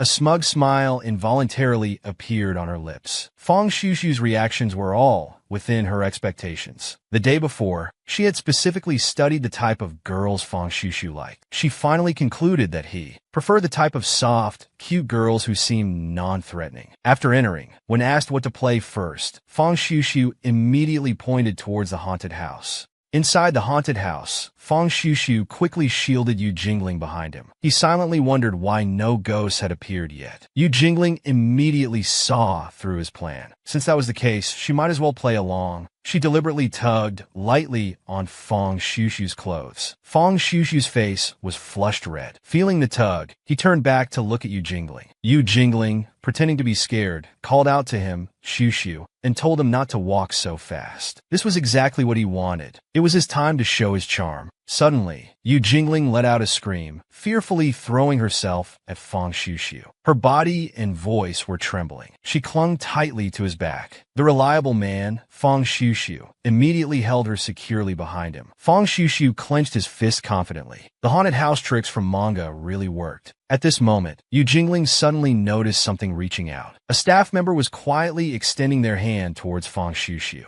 But the atmosphere was just right at this moment, and she couldn't let them ruin it. She could only apologize. Before Fang Xiuxiu noticed, Yu Jingling stepped on the ghost's hand. The staff member, suffering an undeserved misfortune, tried hard to cover their mouth to avoid crying out. At this moment, Yu Jingling was just like the little white rabbit in Fang Xiuxiu's heart, looking at him pitifully. Fang Xiuxiu believed it was real. Seeing tears in her eyes, he couldn't help but feel a bit regretful. Yu Jingling's eyes were misty in the haunted house. She said she didn't want to disappoint Fang Xiuxiu because he seemed so excited. Hearing this, Fang Xiuxiu felt touched. She had done it for him. Fang Xiuxiu quickly led Yu Jingling out of the haunted house to try other attractions. Then they experienced various couple-oriented activities that lovers typically enjoy. Both of their faces were adorned with sweet smiles. They even took photos with mascots and a large rabbit. Next, they came to the ring toss game, struggling to win a small duck. After several failed attempts, Yu Jingling felt a bit disappointed. Encouraged by Fang Xiuxiu, she threw the last ring. Unexpectedly, it hit the side with a bang.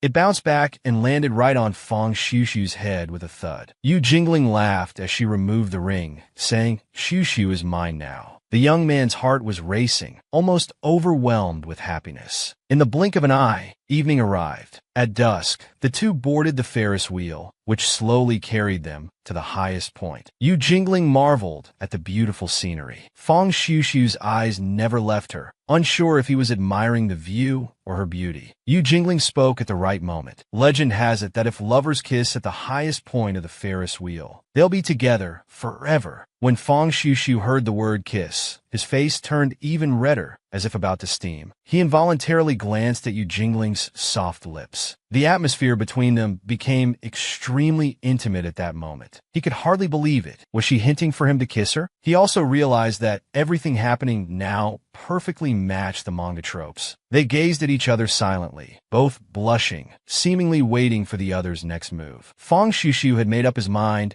and unconsciously leaned closer to her. But Yu Jingling's voice interrupted him, not allowing the atmosphere to develop further. At this moment, Fang Xiuxiu snapped out of his previous state. Yu Jingling's face showed no sign of anything unusual, as if nothing had happened. Fang Xiuxiu scratched his face, hiding his embarrassment. He internally scolded himself for his recent behavior. Yu Jingling appeared to be in deep thought. The Ferris wheel completed a full rotation, returning to the starting point. She commented that it seemed unlucky. Then, she casually mentioned that she didn't want such a hasty confession either. Hearing this, Fang Xiuxiu wanted to probe further, asking what kind of confession she would like. Yu Jingling genuinely pondered this. However, it wasn't about what she wanted, but rather the type of confession Fang Xiuxiu might like. Like in TV dramas, where the male lead prepares a romantic confession on a stage filled with roses. In front of everyone, he would say here, she closed her eyes briefly, as if preparing something. Suddenly, she said the second half to Fang Xiuxiu, "I like you." As soon as these words were spoken, Fang Xiuxiu was completely dazed by her starry eyes. He gazed at her in a trance-like state. In his mind, he had already started imagining scenes of marrying Yu Jingling. His lips parted, and he blurted out what was in his heart. Yu Jingling was confused, hearing him say, "I like you too." Fang Xiuxiu then realized he had spoken his thoughts aloud. He tried to cover it up, saying he also loved watching such TV dramas. But then he felt that wasn't right either. Who likes watching those? This amusement park trip was Yu Jingling's entire plan, and it had worked perfectly. Her first move had succeeded. The lion was now in the trap. The remaining beasts also needed to be exposed one by one. Yu Jingling had dressed up especially today. The girls in the class gathered around her. They asked if she had a boyfriend, since she looked so pretty. She just gently stroked her hair and denied it. Her every move inadvertently attracted the boys around her. Lu Hao, leaning by the window, found the scene before him both glaring and noisy. Then Yu Jingling said something surprising. She actually wanted to have a boyfriend recently. This statement easily caught Lu Hao's attention. The girls surrounding her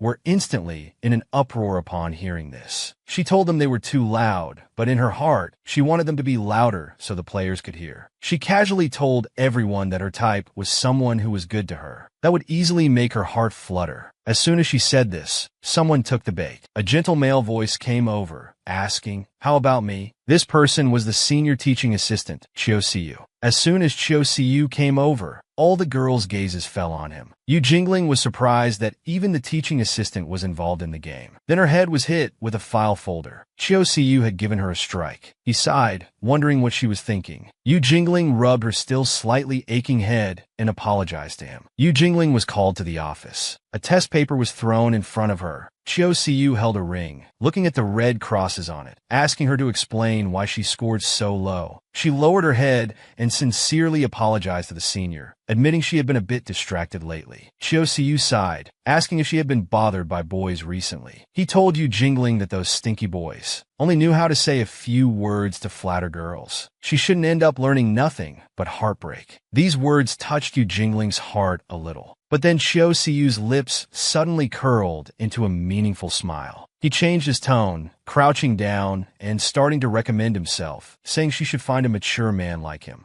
These words reaching Yu Jingling's ears immediately changed her expression. The girls in the class were still worried about her, wondering if she would be scolded by the teaching assistant. One girl, however, mentioned rumors about Chiu Siyu. Apparently, he was a repeat offender. There had been rumors before about him having excessive contact with several female students. As soon as these words were spoken, someone darted out from the window. Lu Hao, who had been silent on the side all along, couldn't stand still anymore after hearing this. His face darkened as he rushed towards the office. In the office, Chiu Siyu was getting closer and closer to Yu Jingling. He had even said things like asking her to stay after school for personal tutoring. Yu Jingling listened, her fists clenched. Chiu Siyu continued speaking those words, completely oblivious. Yu Jingling didn't react outwardly, her expression unclear. But her next actions were to Chiu Siyu's liking. Yu Jingling moved closer to him, her words somewhat ambiguous as she agreed. Even her eyes seemed to be shimmering with light. After picking up the test paper, she asked the senior to guide her. Chiu Siyu was very satisfied with her response, watching her leave. Before Yu Jingling left, she told him that his hairpin looked like a little rabbit, which suited him well. Yu Jingling knew, of course. This was the effect she wanted. Lu Hao rushed over hurriedly. He saw Yu Jingling just walking out of the office. He suddenly grabbed Yu Jingling's wrist, asking if Chiu Siyu had done anything to her. Yu Jingling answered naturally, denying what Lu Hao had assumed. He still didn't quite believe it, so he confirmed again, but still got a denial. As a result, he suddenly slammed his fist on the wall next to Yu Jingling. The wall made a dull sound, startling her. Lu Hao directly cabineted her. He felt Yu Jingling had been acting strange lately. Yu Jingling looked at the boy in front of her, her eyes somewhat evasive. Then she suddenly felt a pain on her head. Lu Hao took off the decoration on her head. Yu Jingling was a bit confused. Then she heard Lu Hao's voice, low and deep, saying something unexpected. "It doesn't suit you. Don't wear it." Lu Hao leaned closer, their bodies very close, making her heart race. He reached up and removed the rabbit hairpin from Yu Jingling's head, saying harshly that it didn't suit her. Hearing this, Yu Jingling also got angry. She recklessly pounced on him, trying to get her hairpin back. Unfortunately, due to the height difference, she couldn't reach it at all. Lu Hao looked at her behavior. His heart stirred. He took the opportunity to mess up her hair with his hand. Compared to the hairpin that was considered cute after a few compliments, he found this silly fish more interesting. Touching her hair, his words were still unpleasant. He even said, "You said you want a boyfriend. Can you get one wearing this kind of thing?" This sentence angered Yu Jingling. She suddenly pushed him away, her tone full of anger. What did he know?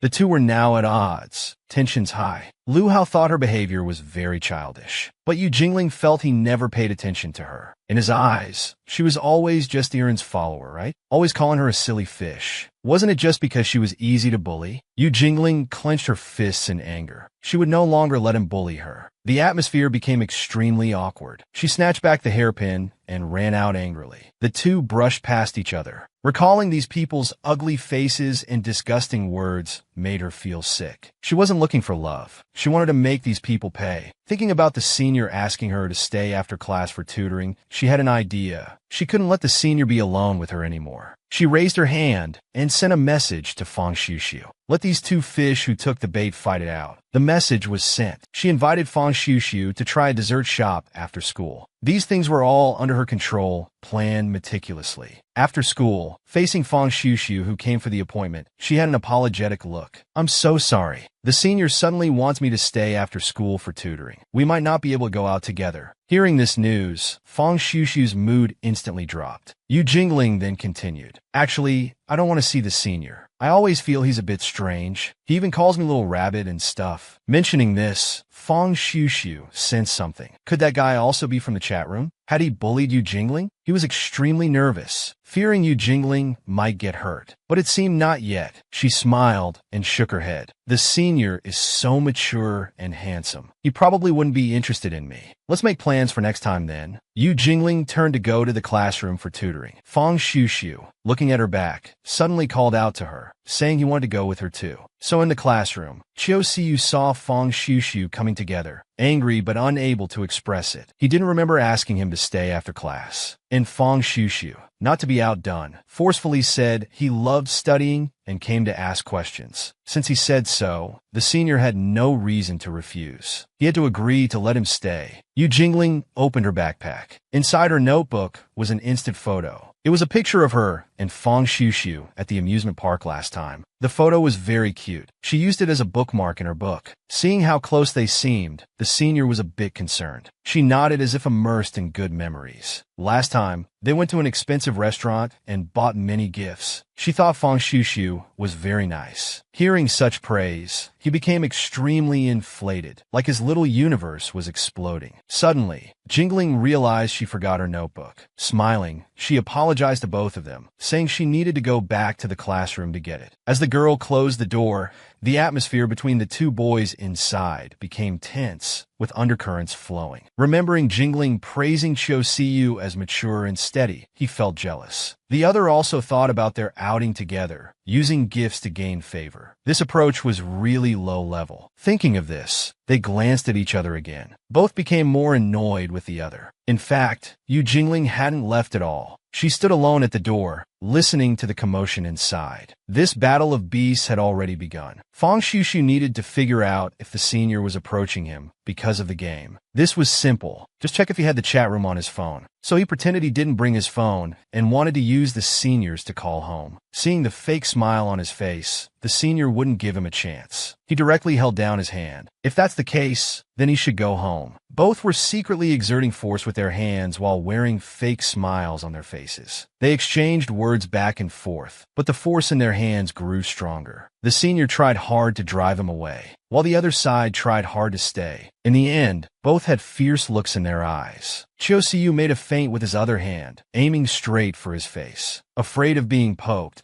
he could only retreat to dodge, turning pale with fright. Realizing the senior had tricked him, he became furious. Qiu Siyu then mockingly said, "The intelligence this student lacks, the senior can't teach. Please go back." Unwilling to lose, Fang Xiuxiu suddenly had an idea. He took out his phone and secretly took a photo. Qiu Siyu couldn't dodge in time. Caught off guard by the photo, he wondered, didn't he say his phone was dead? How is it working now? But Fang Xiuxiu couldn't care less now. As soon as the phone beeped, a new picture appeared in the chat room. It was the photo he just took. Seeing this, he was confused. He never thought he would use such a childish trick. "You took this photo of me, didn't you, you little brat?" Seeing the senior's angry questioning, it indirectly confirmed that he was also a player. He knew the senior had ulterior motives in approaching Yu Jingling. The senior, unwilling to be outdone, also took advantage when he was off guard. He took a photo and posted it in the chat room. Soon after, multiple memes of the two appeared in the chat room. Both were furious about the photos, accusing each other. They even recorded a video. This prompted the fox to come out and remind them that this behavior wouldn't earn them points. Yu Jingling, standing at the door watching all this, laughed until her stomach hurt. She never thought he would be so creative. Inside the room, the two were still arguing face to face. 10 minutes later, both were panting from exhaustion. They couldn't keep dragging on with each other. Since both were players, if they were eliminated, they'd be eliminated together. Fang Xiushu didn't care about anything else now. As long as Xiaoyu wasn't hurt, he didn't mind. He had truly fallen for Xiaoyu. Seeing his reaction, the senior found it amusing. Once their identities were exposed, the elf wouldn't be grateful to Fang Xiushu, who was also a player. To the elf, they were all the same. If there was any difference, it was that the senior didn't like the elf at all. Compared to the other's anxiety, he could play however he wanted, while the other could only watch helplessly as the girl was lured into the trap. Unable to do anything, Fang Xiushu was furious, but it seemed futile. Chiu Siu became more excited at the thought of snatching this from other players. He trembled all over.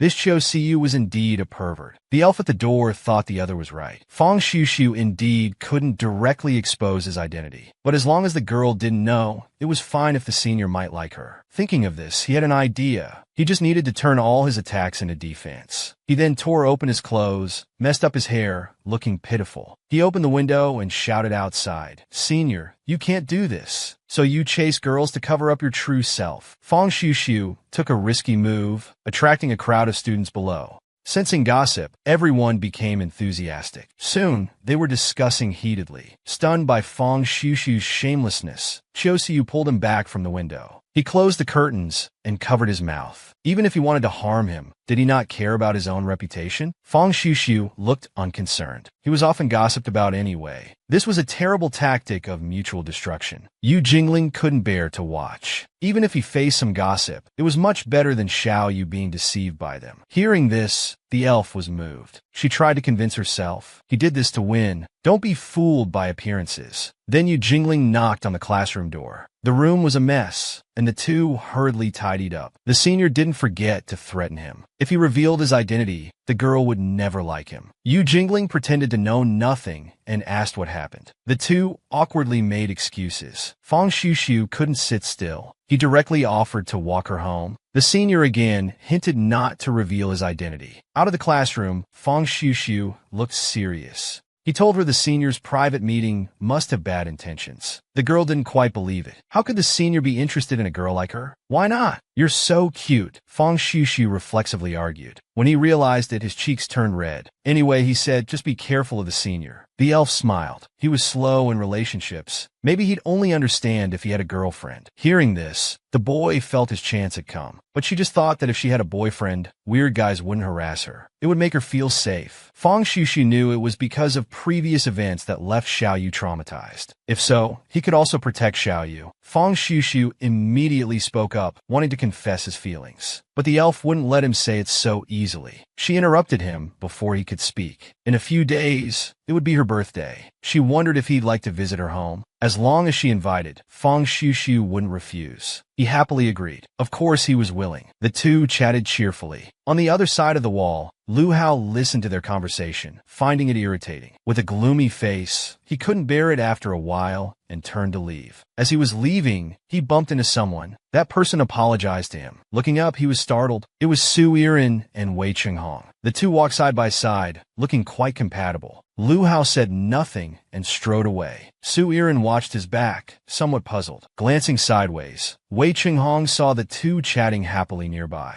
Looking at his expression, Wei Chenghong was lost in thought. It's that expression again. Su Yiren's face was beaming with joy. He held a carefully wrapped outfit. This was the birthday dress he prepared for the elf this year. He prepared one every year, and this year was no exception. Opening the package, the dress inside was more gorgeous than before. Birthdays only come once a year, and an 18th birthday only happens once in a lifetime. Of course it should be more splendid. Su Yiren hugged her from behind. He placed a crystal crown on her head. Tomorrow, she would be the most adorable princess. Thinking about how Xiaoyu would wear the sparkling dress tomorrow and find true love in a sea of roses, Su Yiren was very excited. This statement made Yu Jingling pause. What was this about true love? Su Yiren quickly made excuses to avoid answering. A few days ago, Fang Xiushu had approached Su Yiren, telling her he wanted to confess to Yu Jingling. Hearing this news, she couldn't help but exclaim in excitement. She was very eager. Since the party venue was at the Su family home, he could only find her in advance as an insider. Fang Xiuxiu had prepared a grand surprise for her. On a stage decorated with roses, he would confess to her in front of everyone. Hearing such a romantic scene, Su Yiren waved her hand and took charge. She was really looking forward to tomorrow's grand event. He was lost in fantasy. Yu Jingling already knew.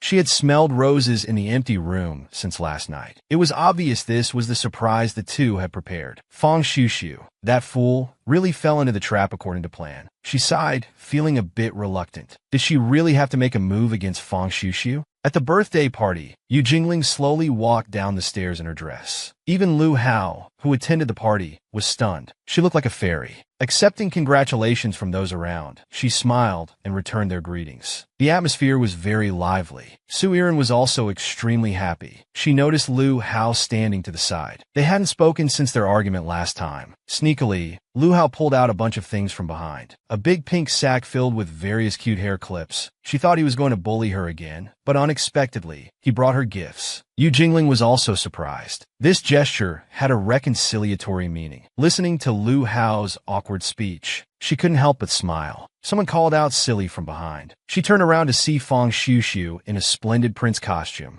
He stood there embarrassed. The overly grand outfit made her chuckle. Xiuxiu had dressed up very seriously today. He planned to confess to her today. Since Xiaoyu said she wanted a grand wedding, him dressing as a prince was completely like a fairy tale. He came just to say that his gift would be a little delayed. They agreed to meet again later. Wei Qinghong appeared at the right moment. She sensed that Fang Xiuxiu really liked her. Yu Jingling didn't immediately realize who he was talking about. She thought Lu Hao couldn't possibly like him. She noticed that he had liked Su Yiren since childhood. Whenever Wei Qinghong interacted with her, Fang Xiuxiu and Lu Hao were filled with hostility. If they didn't believe it, they could try. He then moved closer to the elf. The two looked towards that direction through the reflection in the glass. The two men were staring at them at that moment, their eyes full of pressure. He was also startled. Seeing his cute reaction, Wei Qinghong laughed genuinely. So he could laugh like this too. Usually, he always had a mature and stable appearance. Yu Jingling was perceptive. She couldn't fail to notice their feelings. She just didn't understand why she had to play games with Fang Xiuxiu. He was sincere, because the way he looked at her was familiar to her. Fang Xiuxiu, waiting on the side, angrily drank a glass of beer. This guy was saying something again. Let him show off if he wants. Anyway, once he completes the surprise confession, they can live happily together. Suddenly, someone maliciously bumped into Fang Xiuxiu. Qiu Siyu walked over with a bouquet of flowers, mocking him for dressing like a clown. After their last confrontation, the two were now at odds. They started arguing as soon as they met. Fang Xiuxiu crouched to the side, practicing his confession. He knelt on one knee, offering a ring with his right hand. Suddenly, the ring was snatched away. The person mocked that this room was decorated like a proposal. It's just a game. Is it necessary to play it so big? That depends on whether he has the chance. Qiu Siyu pushed him hard. Angry, Fang Xiuxiu chased after her. Unexpectedly, he was led into another room. The moment the door closed, he realized he had fallen into Qiu Siyu's trap. Fang Xiuxiu stared at Qiu Siyu, shouting "Old Bear," demanding she return the ring. But Qiu Siyu even provoked him, telling him to come and get it himself. Fang Xiuxiu couldn't stand it. He grabbed a lamp, ready to attack. Qiu Siyu was frightened and quickly shouted, "Wait, it was just a joke. Don't be so impulsive. Young people are really hot-blooded." Fang Xiuxiu angrily said, "Stop talking nonsense. Give it back to me quickly." But embarrassingly, the ring was stuck on Qiu Siyu's hand. Fang Xiuxiu, enraged, rushed over. "Stop joking around. I'm going to chop off your dog paws." But he ended up being pinned down on the ground instead. Qiu Siyu laughed at how naively cute he was. Fang Xiuxiu shouted frantically, "If you don't let go, I'll bite you to death." Qiu Siyu stared at Fang Xiuxiu and said, "Let's see if your mouth is more powerful, or if I can make you obedient." Saying this, he tore down the curtain and tied Fang Xiuxiu up tightly. Qiu Siyu dusted off his hands with a victorious pose. "Come and bite me if you can, little kitten." But Fang Xiuxiu's mouth was gagged.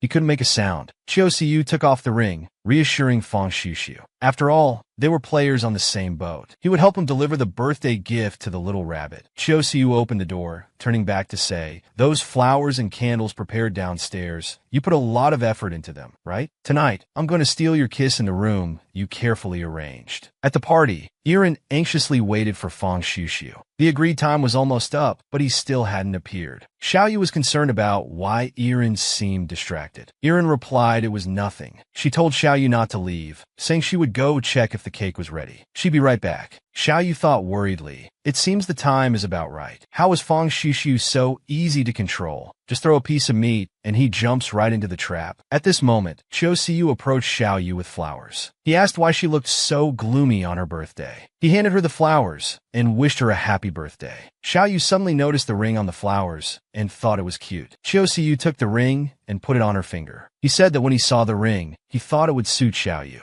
The size was just right. Xiaoyu smiled and said it seems the senior has a lot of experience. Chiosiu looked at Xiaoyu and proudly said that experienced men know best how to make girls happy. Saying this, he pulled Xiaoyu close, saying he wanted to take her to a secret garden. Xiaoyu looked at the flowers on the ground, thinking wasn't this the confession stage set up by Fang Xiuxiu? Chiosiu suddenly hugged Xiaoyu from behind. He said he specially chose roses for decoration. He asked if she liked it, little rabbit. Xiaoyu was startled. She said out loud that she was surprised. But in her mind, she thought, since he wants to actively replace Fang Xiuxiu and put himself in the line of fire, she won't be polite. She casually picked up a bottle of wine and opened it with a pop. Fang Xiuxiu heard a noise downstairs. He wondered if Xiaoyu had entered the room. Xiaoyu and Chiosiu held wine glasses. She said that since she's finally 18, she wanted to try it too. After taking a sip, she felt it tasted like soda. Chiosiu explained that it's champagne. Although the alcohol content is low, it's actually easier to get drunk on. Xiaoyu looked tipsy. She said the wine was sweet. Chiosiu cupped her face, asking if she was okay. Xiaoyu giggled, saying his hands were cool and comfortable. Chiosiu realized she was really drunk. It was a good opportunity. He pretended to be concerned and said, "Look at you.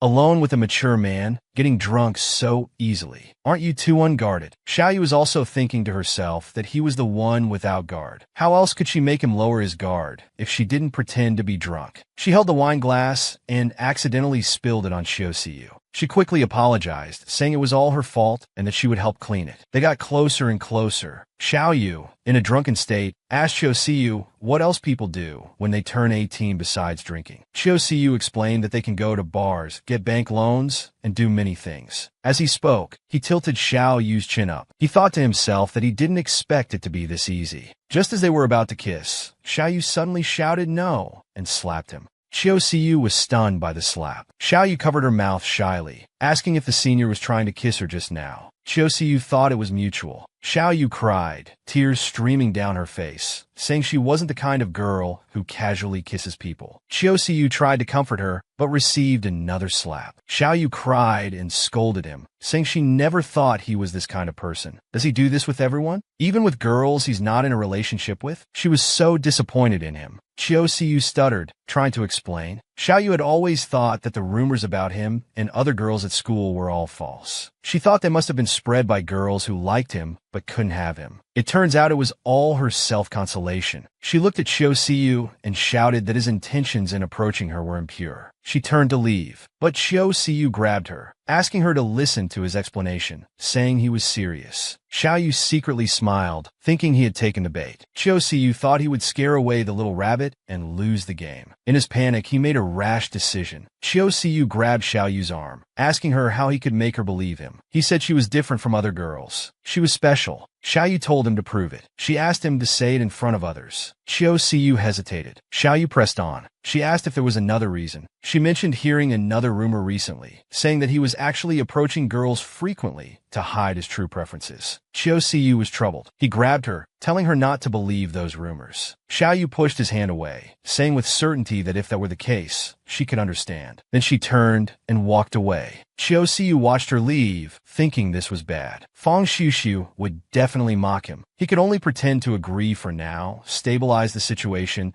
then find some unfamiliar people from outside the school to act as witnesses. Chiosiu called out to her. If this would make her believe he was sincere, he would agree. Xiaoyu turned to look at him. She made a face and said teasingly, I was just joking with you, senior. You're a teaching assistant after all. How could I really ask you to say such things publicly? This expression made Xiao blush. Xiao looked at him and continued, but senior, since you're really willing to go to such lengths for me, I'm truly touched. From now on, I can trust you completely. Xiao looked at her, appearing moved on the surface, but thinking inwardly that his previous rough behavior had made the little rabbit wary of men, hence her testing him like this. And now she trusted him so easily. Xiao wasn't naive either. To deal with such an experienced person, she had to use some multi-layered tactics to make him lower his guard. Xiao pretended to care about the senior, asking if he was upset with her for testing him. She said that since he was so popular at school, she didn't want to draw attention. Xiao stroked her head. He said gently, "Of course not.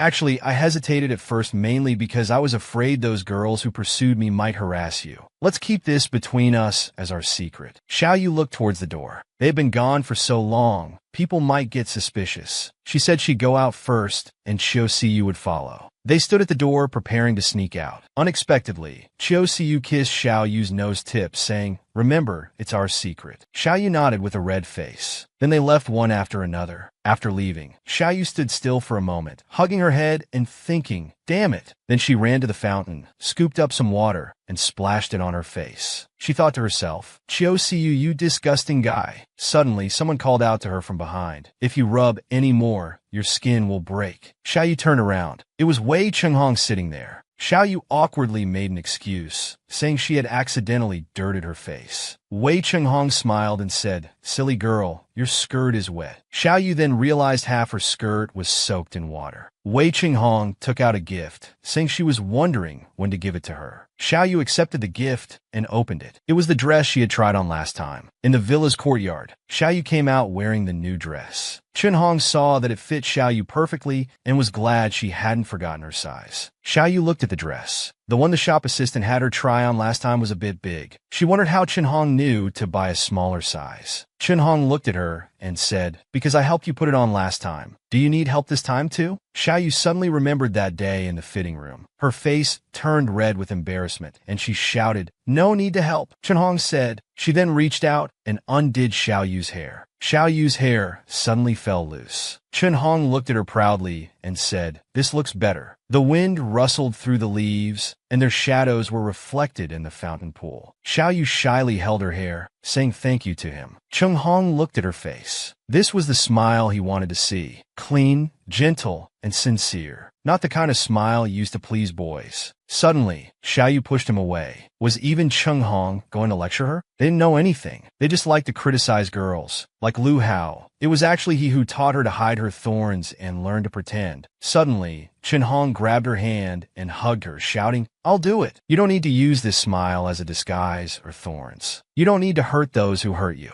I'll make them pay the price for you. Let me handle these things." Xiao looked at him in disbelief. He would make them pay for her. She wouldn't have to face those people alone anymore. Xiao suddenly started crying. She wiped her tears, saying she would remember his words. If one day she couldn't protect herself, she would know there was someone she could turn to for help. At this time, Fang Xushu was still upstairs crying for help. Unfortunately, with a cloth stuffed in his mouth, he couldn't make a sound. He could only bang his head against the window. He wondered how it had come to this. Tonight was supposed to be their beautiful moment. It was all Xiao's fault. He steeled his heart, thinking it was only the second floor. He wouldn't lose to Xiao. Just as he was about to jump, a hand reached out and grabbed him. He turned around and saw it was Xiao. Xiao threw him back in, saying he couldn't let him die. While speaking, he was thinking about how to bully him. Just letting him go wouldn't be satisfying. Irun was anxiously looking for Fang Xushu. Suddenly, he heard someone making muffled sounds. He pushed the door open and was stunned. He saw Xiao holding Fang Xushu's feet with a blade of grass in his hand. He said, "Excuse me," and quickly closed the door. He didn't hear Xiao's loud explanation that it wasn't what he thought. In the school hallway, Iren asked Xiao for yesterday's homework. Xiao had anticipated this and let him copy it. He kissed Xiao, saying he loved her the most. Suddenly, Xiao seemed to see something. Iren asked what was wrong. Xiao said it was nothing, telling him to do it himself next time, or his uncle would scold him if he failed the exam. It turned out Fang Xushu had been secretly following Xiao. No matter where she went, Fang Xushu was always behind her. In the library, Xiao finally couldn't stand it anymore. With a quick turn, she hid. Fang Xiushu couldn't find her and anxiously came out from behind the bookshelf. At this moment, Xiaoyu slapped Fang Xiushu from behind, saying she caught him. Fang Xiushu was so scared he shouted loudly. This drew disapproving looks from everyone in the library. Xiaoyu covered his mouth, gesturing him to be quiet. Suddenly, he noticed the ring on Xiaoyu's hand. Xiaoyu explained that Xiaoyu gave it to her on her birthday. She asked if it was cute. Fang Xiushu, feeling upset, shouted that it was ugly. This not only startled Xiaoyu, but also made everyone in the library turn to look. Fang Xiushu comforted Xiaoyu, but lowered his head. He thought to himself, how could it be ugly? This was the gift he had chosen. He remembered how she looked wearing it, tried hard to recall the size of her finger, and spent an entire day in the store picking out the gift. But not only was it taken by that guy, he was also tied up on the second floor. Doing such embarrassing things, he couldn't even speak about it. Xiaoyu thought she had said something wrong and apologized to Fang Xiushu. Fang Xiushu shook his head repeatedly, thinking it was he who was useless, yet he shouted at her. So he shouted sorry to her and ran away crying. In the hallway, Xiaoyu looked at the ring on her hand. She thought about her birthday.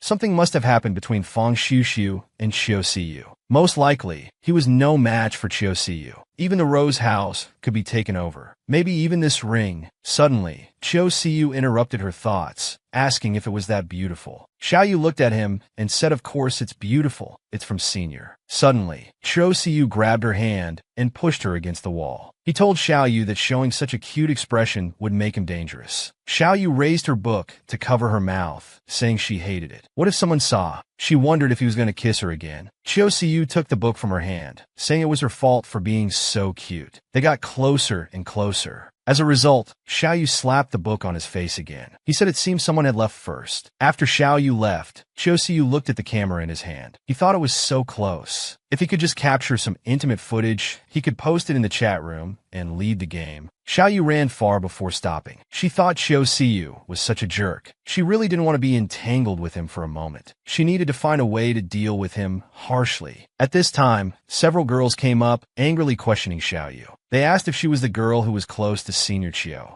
A group of girls surrounded Xiaoyu, questioning her. You're the girl who's been close to Senior Qiu recently. Xiaoyu was startled and asked if they had any business with her. Suddenly, the short-haired girl who was leading patted her shoulder. In a sinister tone, she warned, if you don't want to get hurt, stay away from him. Suddenly, someone shouted from afar, you guys! The girls turned to look. It was Wei Qinghong. She stood on the stairs, asking if they had any business with Xiaoyu. Seeing this situation, the girls got scared and ran away. However, as they were running away, one long-haired girl turned back to look. Xiaoyu turned to look at Qinghong, thanking her for helping. Qinghong took off her glasses, curious why they would bully Xiaoyu. Xiaoyu covered her mouth and laughed, saying it was for a stupid man. Qinghong slowly put on her glasses and said, there are indeed many men attracted to you. But how can you call us stupid? Xiaoyu looked at his back, feeling speechless. She thought helplessly, if he keeps saying things like this, she would suspect he's a player too. Suddenly, someone called out to her. Xiaoyu turned and saw it was the long-haired girl from earlier. The girl asked if she could have a word with her. Xiaoyu, a bit cautious, said, let's just talk here. The girl had no choice. She looked around to make sure no one else was there before daring to speak. Xiaoyu is not a good person. Classmate, don't be fooled by him. Xiaoyu was completely confused. In the changing room, 4 girls were sitting. So they confronted her actually, because they were afraid she would be tricked by Xiaoyu. They were kindly reminding her. But Qinghong looked like she was about to hit someone. Xiaoyu was speechless, thinking they were the ones who looked like they wanted to hit someone. The long-haired girl introduced herself. Her name was Xiao Li, and she was the class representative in Senior Qiu's class. Occasionally, she would help him proofread some course materials. When they were alone, he always sweet-talked her. Xiao Li thought he genuinely liked her. As time went on, they gradually developed a romantic relationship. Because he mentioned his identity issues, she was willing to keep it underground. It wasn't until later that she discovered she wasn't the only one he had fooled like this. The other 2 agreed. One was a class representative from another class, and one was from the cheerleading squad. She found out when she walked in on them. Xiao Li was crying and shouting there. He was also a victim. Then the 3 of them were very angry at the time. They wanted to report this to the school, but that bastard threatened them with his phone, saying, here are all our flirtatious chat records. This was just a consensual thing. If it gets reported to the school, all of this will be made public, including videos of us getting along well. Hearing this, Xiaoyu couldn't sit still. she shouted. He actually secretly filmed you? Xiaoli said helplessly. If those videos were made public, they would definitely become the subject of gossip and jokes throughout the school. Left with no choice, they had to keep quiet. But they didn't want other girls to fall victim, so they secretly warned girls who were getting too close to him.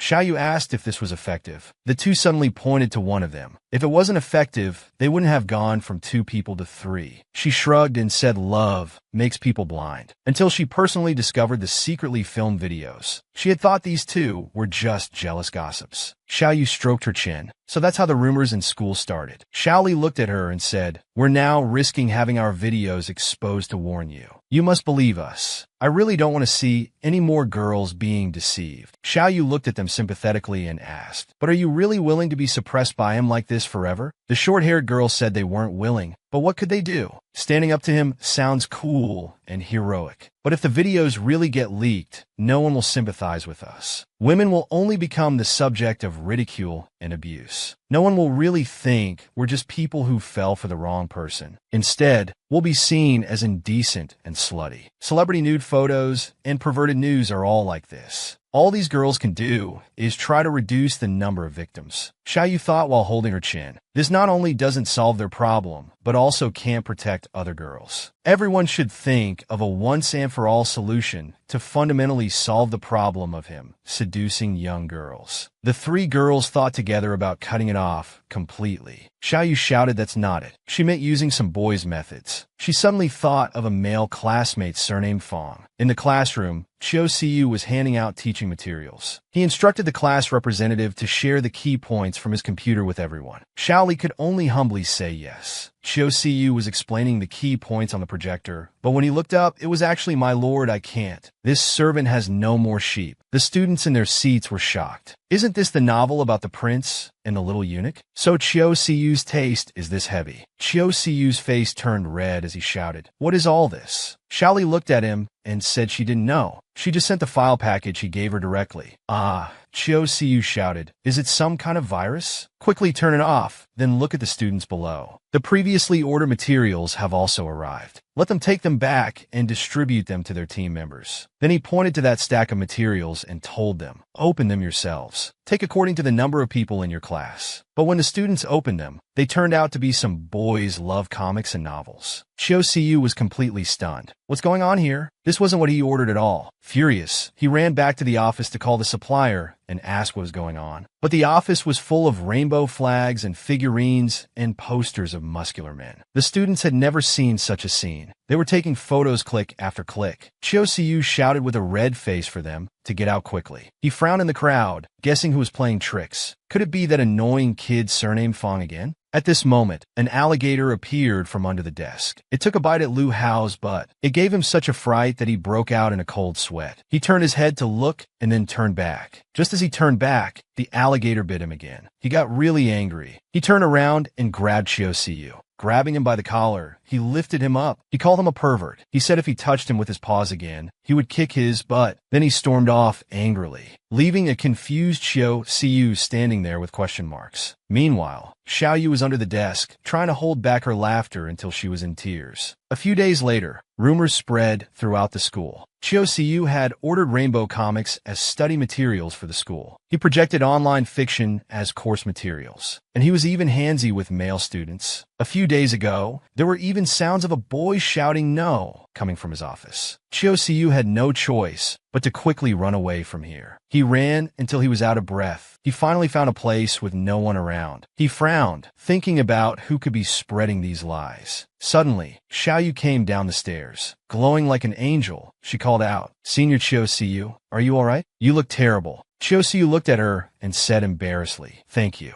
It's because there have been so many rumors at school lately. It's so annoying." Xiaoyu, still like an angel, comforted him. "I see. Rumors are indeed annoying, but I have a solution." Chiu Siyu looked at her and asked how. Xiaoyu smiled and said, "Just do something opposite to the rumors." Chiu Siyu thought, "That's right. If I openly date a girl, those rumors will naturally disappear. But who should I date?" He looked down at Xiaoyu. It seemed there was one right in front of him. Class was over, and the three were about to go home together. Suddenly, the broadcast called out Xiao Yu's name. "Attention, attention. Yu Jingling from the organization department. Please report to the indoor swimming pool number 2 in the gymnasium." Xiao Yu sighed helplessly upon hearing the broadcast. It seemed she couldn't go back with them. Yiren was a bit confused. "What are you doing at the swimming pool? Why does your department always look for you for everything?" Xiao Yu also guessed what it might be about. Maybe it's about next month's school sports meet. Then she comforted Yiren, telling them to go home. She still had piano lessons tonight. Yiren was still worried and asked what she should do.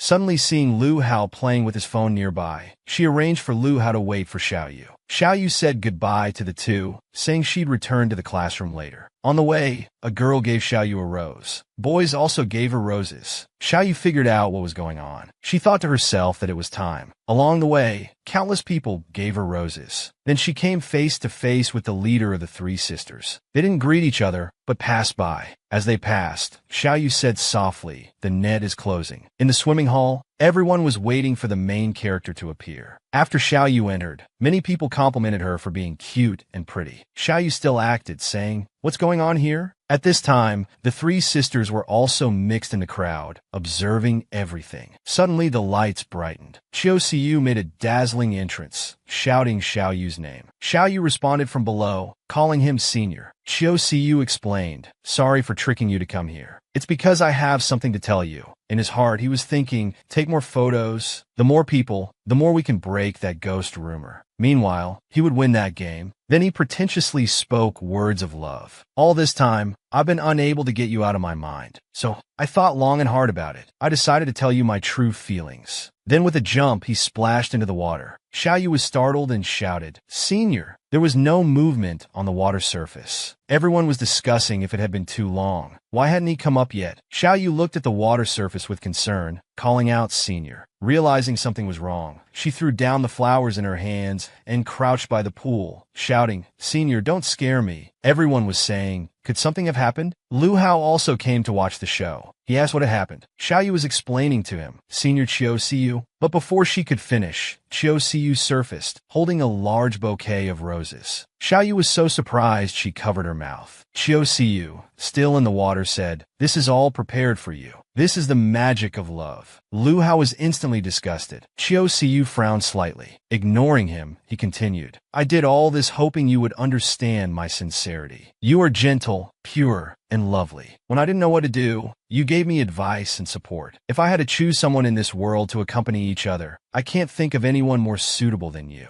Xiao Yu, I love you. Will you be my girlfriend?" Everyone was shouting for a live broadcast, taking photos with rapid clicks. Xiao Yu excitedly covered her mouth. Qiu Siyu persisted in asking, "Will you?" Xiao Yu looked at him, a mischievous smile playing on her lips. She said, "I won't." Qiu Siyu looked at her in disbelief. Xiao Yu continued acting, "I'm sorry, senior. I can't accept you." Everyone was shocked. Did they hear wrong? She rejected him? Qiu Siyu, still in the water, asked her, "You're not acting, are you?" Xiao Yu explained, "I've always respected you very much, senior. So whenever there's something I can help you with, I always try my best. But pretending to date is something I really can't do. Senior, you don't need to hide your true self at all." Qiu Siyu worried in the water, wondering what on earth this girl was saying. Suddenly, Xiao Yu shouted, "Even if your sexual orientation is special, you're still the senior I respect. I will always support you. Moreover, in this era, everyone can accept and embrace differences. I hope you can soon break through your inner barriers and bravely pursue true love. Instead of wasting your beautiful and short life caring about others' views and using female classmates to disguise yourself. I believe everyone will support you just like I do." The classmates also shouted, "That's right. We will support you, senior. Come on, be brave and be yourself." Qiu Siyu helplessly said, "It's not like that." But no one listened to him. They were all saying, "Let him be brave and be himself. We will all support you." Everyone jumped into the water. They lifted Qiu Siyu and tossed him into the air, shouting, "Senior, go for it. Understanding forever. Rainbow forever." At this moment, not just in the swimming hall, but the whole school knew about this news through the live broadcast. They were all shouting, "So touching. Share it, share it." Xiao Yu looked at the senior in the crowd. Qiu Siyu ran out and slammed the door shut. "Damn it, how did things turn out like this?" At this moment, Xiao Yu stood behind him and said, "Isn't this what you brought upon yourself, senior?" Xiao Siyu looked at her and shouted, "It was you! You were behind all this!" Xiao Yu was still acting coy, saying, "What are you talking about, senior?" Little Rabbit doesn't understand. Xiao Siyu's voice was trembling as he asked, "When did you find out?" She tilted her head and asked, "Find out what? That senior is shameless?" Xiao Siyu shouted, "So your obedience was all an act." Xiao Yu sat there, looking at him with a superior attitude. "What's wrong? Not fun, senior? I thought you enjoyed this kind of chase game.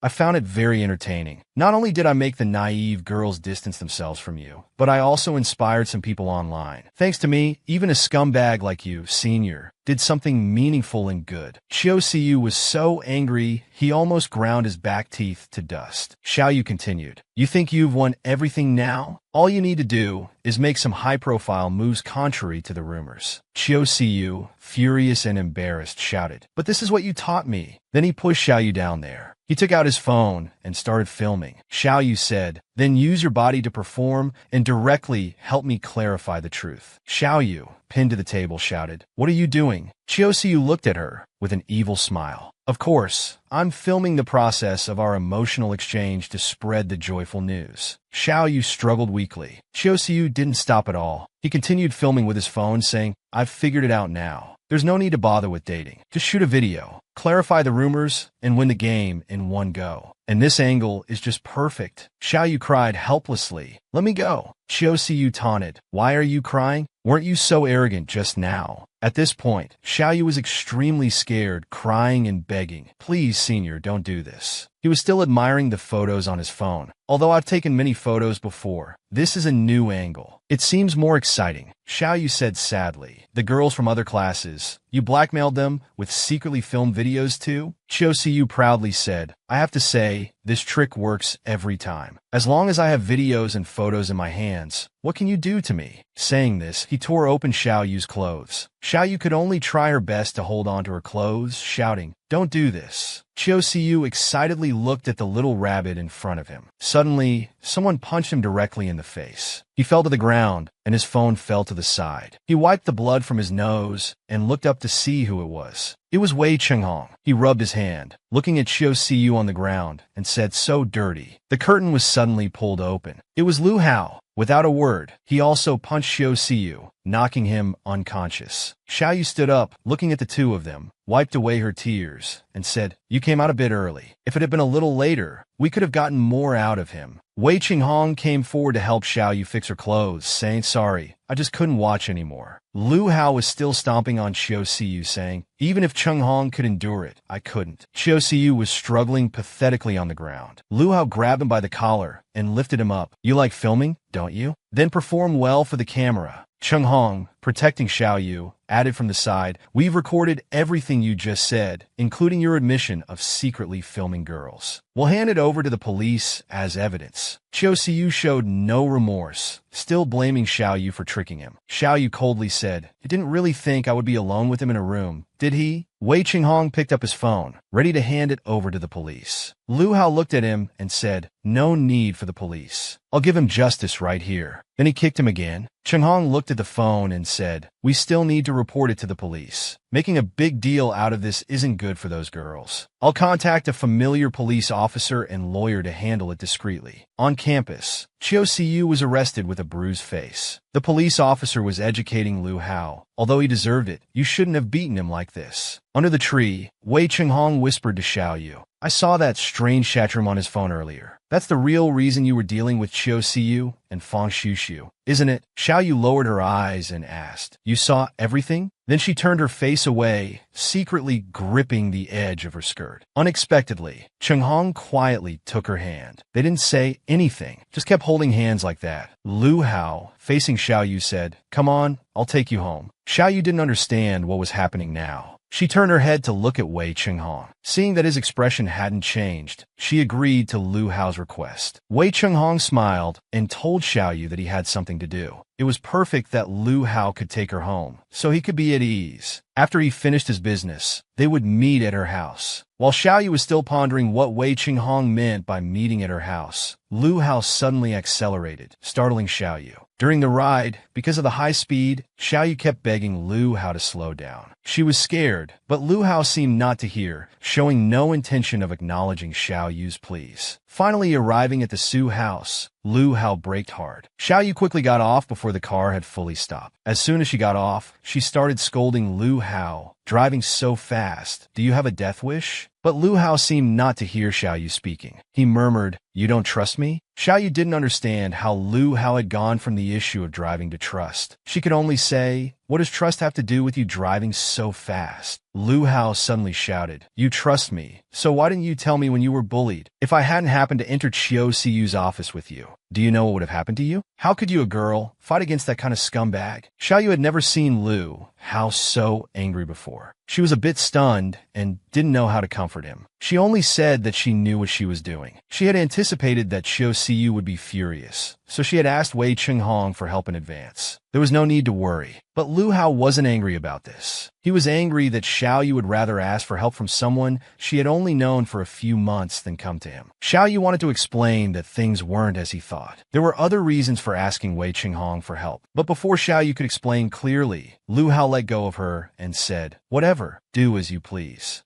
After saying this, Lu Hao left without looking back. Xiaoyu quickly grabbed Lu Hao's sleeve, explaining that it wasn't like that, asking him not to overthink. The more Xiaoyu showed this submissive attitude, the angrier Lu Hao became. He didn't understand why Xiaoyu was unwilling to tell him about being bullied. After all, from childhood to now, he had always been the one to teach a lesson to those who bullied Xiaoyu. Lu Hao spoke exactly what was on his mind. Xiaoyu, looking at the angry Lu Hao in front of her, suddenly smiled. She knew Lu Hao was just worried about her, so she took the initiative to soften her stance and asked Lu Hao to forgive her. Although Lu Hao was still putting on airs, he had actually already forgiven Xiaoyu. Xiaoyu didn't know whether to tell Lu Hao everything about the chat room. Could Lu Hao be a member of the chat room? Before Xiaoyu could make a decision, Yiren suddenly poked her head out from the second-floor balcony, asking why they weren't coming in. Xiaoyu said they were coming, but Lu Hao just put on his helmet, said goodbye, and rode away on his bike. Yiren asked Xiaoyu if she had a fight with Lu Hao, as the atmosphere between them seemed strange. Xiaoyu then told Yiren about what happened at school. After hearing it, Yiren was both angry and sad. He was angry that Xiaoyu had experienced such a thing and didn't tell him. He was sad about Xiaoyu's difficult situation at school. Yiren made Xiaoyu promise that if anything like this happened again, she must tell him immediately. Xiaoyu comforted him, saying it was okay. Chiu Siu was now being questioned by the police. Moreover, if she had told Yiren about this kind of thing, although it could be resolved more easily, scumbags like Chiu Siu, but she was more afraid that those girls would be threatened. Just like the chat room. If she told Yiren now, he would definitely go to confront Fang Shushu immediately. But doing so would only alert the enemy. Yu Jingling looked at the furious Yiren, thinking that such dirty business wasn't worthy of Yiren's involvement. Just then, a servant knocked on the door saying dinner was ready and invited Yiren downstairs for the meal. Yiren said goodbye and prepared to go downstairs. On the way, he happened to meet Wei Chenghong, who had just returned. Yiren invited Wei Chenghong to eat together. However, Wei Chenghong said he had already eaten outside and now needed to go upstairs to handle some business. Hearing this, Yiren didn't insist and went downstairs to eat by himself. As Wei Chenghong was going upstairs, he glanced back and his eyes met with Yu Jingling's, who was behind the door. In the room, Wei Chenghong looked at the chat history on his phone, feeling angry. There were such terrible people at school. Yu Jingling now decided not to hide anything from Wei Chenghong. Wei Chenghong had already seen a general overview of the chat room situation on Chiu Siu's phone. Now, there were still 6 people in the chat room. 3 identities could be confirmed. Eagle was Su Wangshu, Bear was Chiu Siu. As for Lion, Wei Chenghong had already guessed it was Fang Shushu. Wei Chenghong asked Yu Jingling what to do about Fang Shushu. Yu Jingling just said to leave him alone. Dealing with others was more important. Wei Chenghong smiled knowingly, saying she already had him in her grasp. Yu Jingling stubbornly said that Fang Shushu was the one who first participated in this heart-tricking game. What she did could only be considered as him reaping what he sowed. Wei Chenghong looked at the quibbling Yu Jingling and slowly approached. Since it was a heart-tricking game, the method to break it was very simple. Yu Jingling looked up and asked, "What method?" Wei Chenghong smiled slightly. "Date me." After hearing Wei Chenghong's suggestion, Yu Jingling thought carefully and found it was indeed a good method. If they pretended to date, it would indeed force the people in the chat room to make a choice. Either give up the challenge knowing it's difficult, or quickly make a move to attract her attention. Either way, it would be enough to expose the remaining 3 people. Wei Chenghong looked at the assertive Yu Jingling and sighed helplessly, saying, "So, you mean you still want to find out the remaining 3 people?" "Yes," Yu Jingling answered firmly. "I don't want the people in the chat room to back down, because it's difficult. They're all accomplices. Even when they saw me being insulted and mocked by those bastards, not one of them stood up to help me. They like to be spectators, right? Since they've been watching for so long, it's time they paid a price. There are still 3 people, especially Fox. I will definitely not let him off." Wei Chenghong looked at Yu Jingling with sympathy and said he would help her. "We don't need to pretend to date. Just showing some intimate behavior is enough. Only by leaving a hopeful trap will the prey fall into the net." At the school sports meet, Wei Chenghong was sweating on the track. Yi Run stood in the stands, waving his arms to cheer for him. Yu Jingling, who was warming up nearby,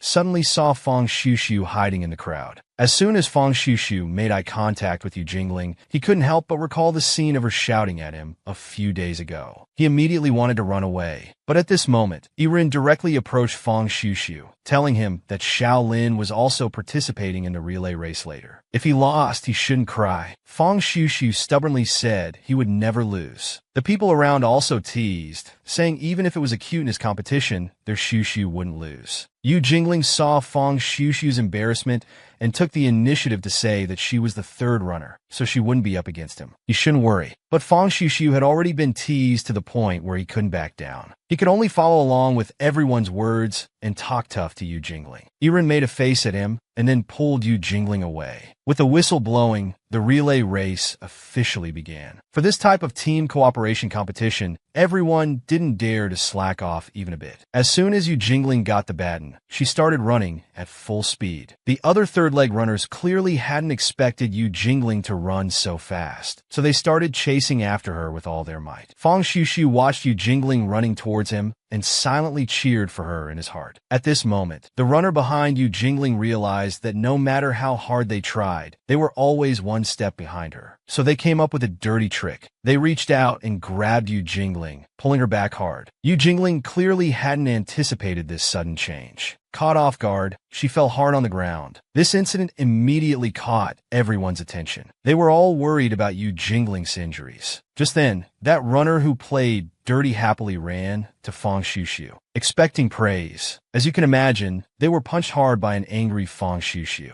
The runner sat on the ground, not understanding why they were hit when they were just trying to help. After punching the person, Fang Shushu froze for a moment. Then he suddenly let out a shout of love. Yu Jingling, go for it. Yu Jingling noticed Fang Shushu's behavior, stood up persistently, and completed the handover with her teammate. As for Fang Shushu, he only started running again after Yu Jingling's team caught up. Yu Jingling looked at Fang Shushu, who was smiling foolishly at her, and felt deeply moved. After the race, that runner came over and sincerely apologized to Yu Jingling, then left in shame. Yu Jingling noticed Fang Shushu hiding in the distance, secretly looking at her, and found him very cute. She couldn't help but laugh. Wei Chenghong checked Yu Jingling's injuries. Noticing her interaction with Fang Shushu, he picked her up and headed to the infirmary. They passed by Su Yiren, who had borrowed some band-aids. Wei Chenghong explained that going to the infirmary was more reliable. Su Yiren, seeing their intimate posture, agreed in a daze. As a result, he turned and saw a resentful-looking Fang Shushu.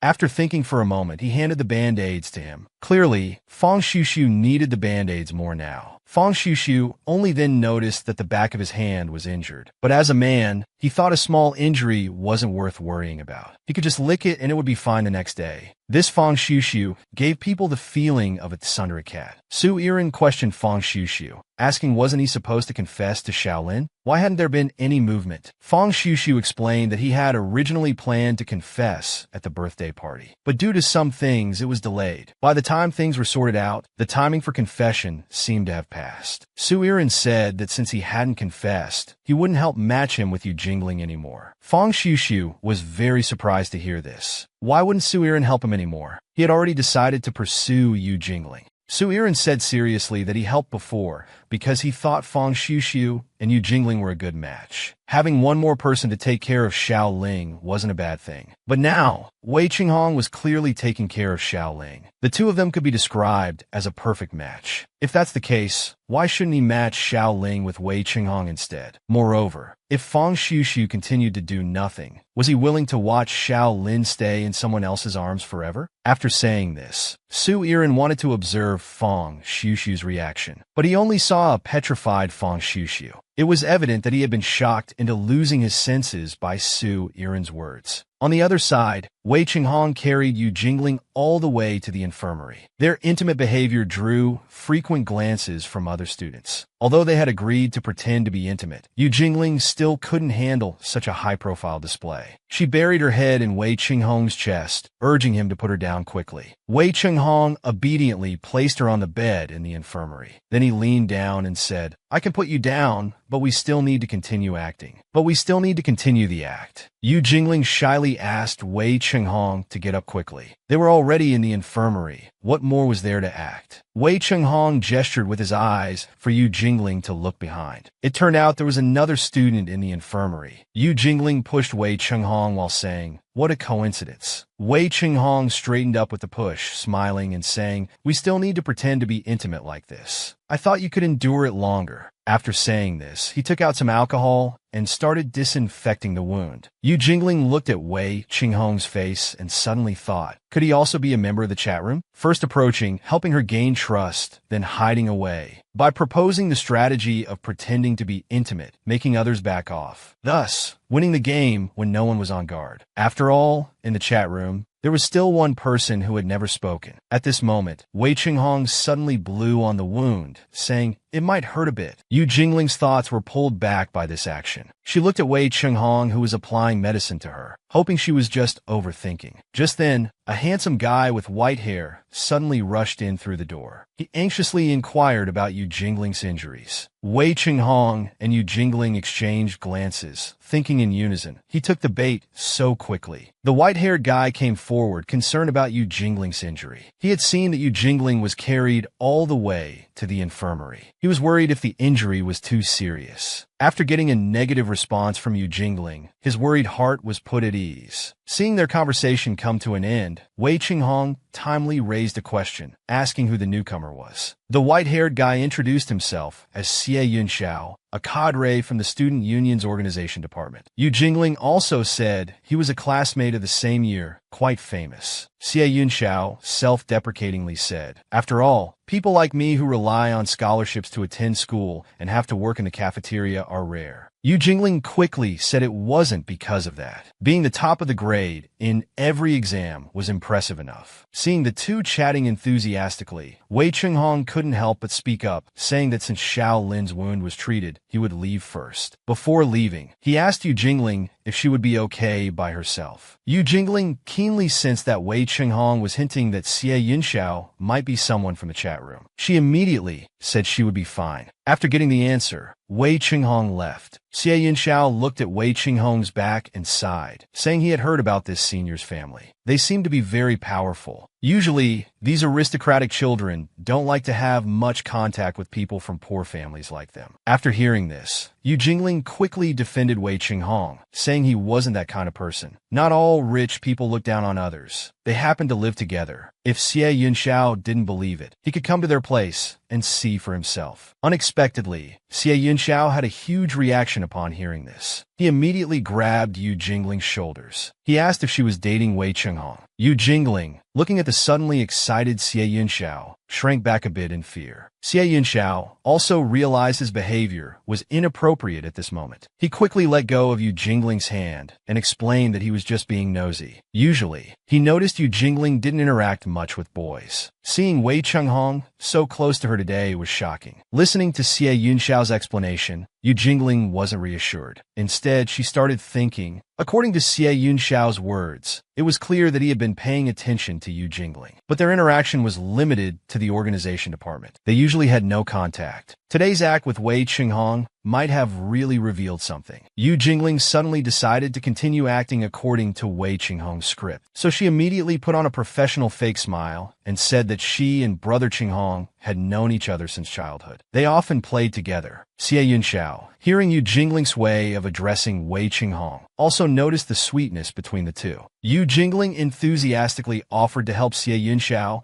and Wei Qinghong build a good relationship. She even invited him to join the barbecue party at her home this weekend. Xie Yunxiao naturally agreed with a happy face. On the day of the barbecue party, everyone gathered early in the Su family's yard, enjoying the delicious barbecue. Su Iren looked at the array of delicious food and couldn't help but drool. He snatched the barbecue fan and started fanning vigorously, trying to speed up the grilling process. However, the smoke and oil he fanned up all drifted on Lu Hao's head. Seeing that he had caused an accident, Su Iren quickly ran away, saying he was going to open the door for guests. Yu Jingling, watching the two of them fool around, laughed and said if it were her or Wei Qinghong who did this, Lu Hao would definitely scold them. As they were joking, Su Iren walked to the door. The arriving guests were naturally Fang Shushu and Xie Yunxiao. Following Su Iren into the courtyard, Xie Yunxiao marveled. So Xiao Yu's home is so big. Fang Shushu couldn't help but ask what their relationship was. After getting the answer that they were friends, he still retorted that it was probably just Xie Yunxiao self-proclaiming to be a friend. Xiao Lin hadn't acknowledged it. Just then, Yu Jingling suddenly saw the three of them. She smiled and ran over. Fang Shushu, seeing Yu Jingling's smiling face, was so excited he didn't know where to put his hands. But Yu Jingling directly bypassed Fang Shushu and went straight to Xie Yunxiao. After greeting Xie Yunxiao, she brought him to Wei Qinghong. The group chatted happily on the side, leaving Fang Shushu alone to silently shed tears. Su Iren was also shocked. Xiao Lin actually invited so many male classmates to her home. Usually, he hadn't seen this Xie Yunxiao have any interaction with Xiao Lin. Could it be that they developed feelings during their time together in the organization department? Meanwhile, Su Iren was imagining Yu Jingling's love life. Only Fang Shushu's world of being heard alone was achieved. In his view, this wasn't a barbecue party at all, but a meeting of love rivals. But this was also normal. After all, Xiaoling was so cute. It was understandable that someone would pursue her. Moreover, there was that chat room. As long as this absurd game didn't end, there would be an endless stream of bad people targeting Xiaoling. Even this newly appeared white-haired guy might be a bad person with ulterior motives toward Xiaoling. Just as Fang Shushu was thinking, suddenly new messages popped up in the chat room. It was Fox issuing a new task called Hunting Mark. Leave your mark on the little rabbit within the time limit. Collars, bite marks, since all qualify as acceptable marks. Players who successfully mark will receive 1 point. Players, the mini-game of marking ownership of the prey officially begins. After the new points task was issued, Yu Jingling also saw the task content on her phone. Wei Qinghong noticed the change in Yu Jingling's expression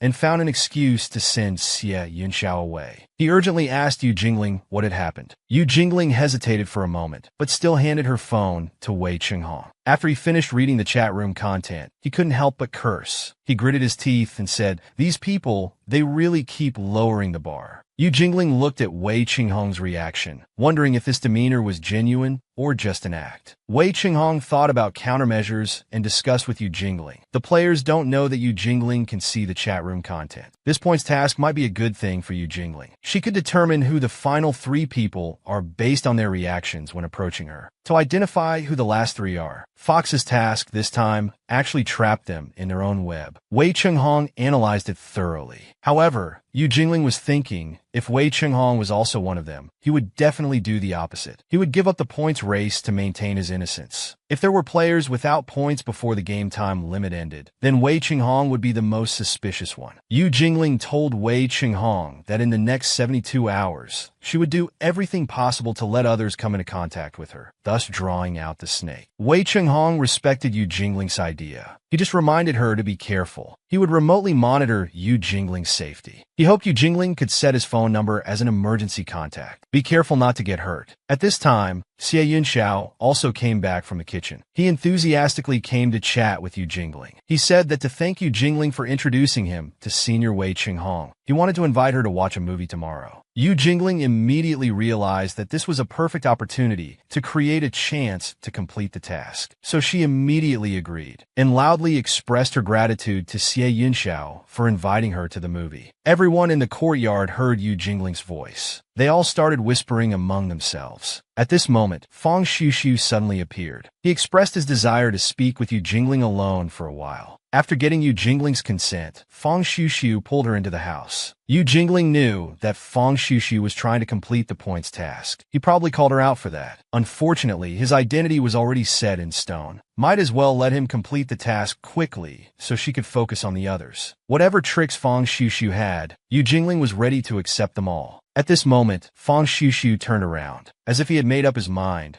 he closed his eyes and said to Yu Jingling, I like you. Please be with me. A confession. This was something Yu Jingling had never expected. Why did Fang Xushu suddenly confess? Was he live-streaming the confession? Did he know he couldn't win against other players, so he was making a desperate move? For a moment, many thoughts flashed through Yu Jingling's mind. Fang Xushu was still earnestly confessing. He thought that if he could successfully confess, those disgusting guys wouldn't come to harass Xiaoling anymore. So he put even more effort into expressing his love to Yu Jingling, showing his true heart. Yu Jingling gradually realized that Fang Xushu was genuinely confessing. But the Yu Jingling that Fang Xushu liked was originally just a little white rabbit deliberately created to lure him in. Her only purpose for existing was to tempt Fang Xushu to offer his true heart, and then cruelly tear it apart. This was Yu Jingling's revenge on Fang Xushu. Yu Jingling pursed her lips and pushed Fang Xushu away. Now it was time to close the net, reject him, humiliate him, trample on him, say all the prepared words. Just like what those people in the chat room did to her. Yu Jingling tried hard to make herself say even more hurtful things. But looking at Fang Xushu's sincere face, Yu Jingling compromised. I'm sorry, Fang Xushu. I can't accept your confession. I already have someone I care about. Yu Jingling still decided to let Fang Xushu off. Rejecting his confession would be enough revenge. As for the rest, it was all forgiven the moment Fang Xushu stepped up for her. Yu Jingling left Fang Xushu and walked towards the courtyard. She happened to meet Lu Hao.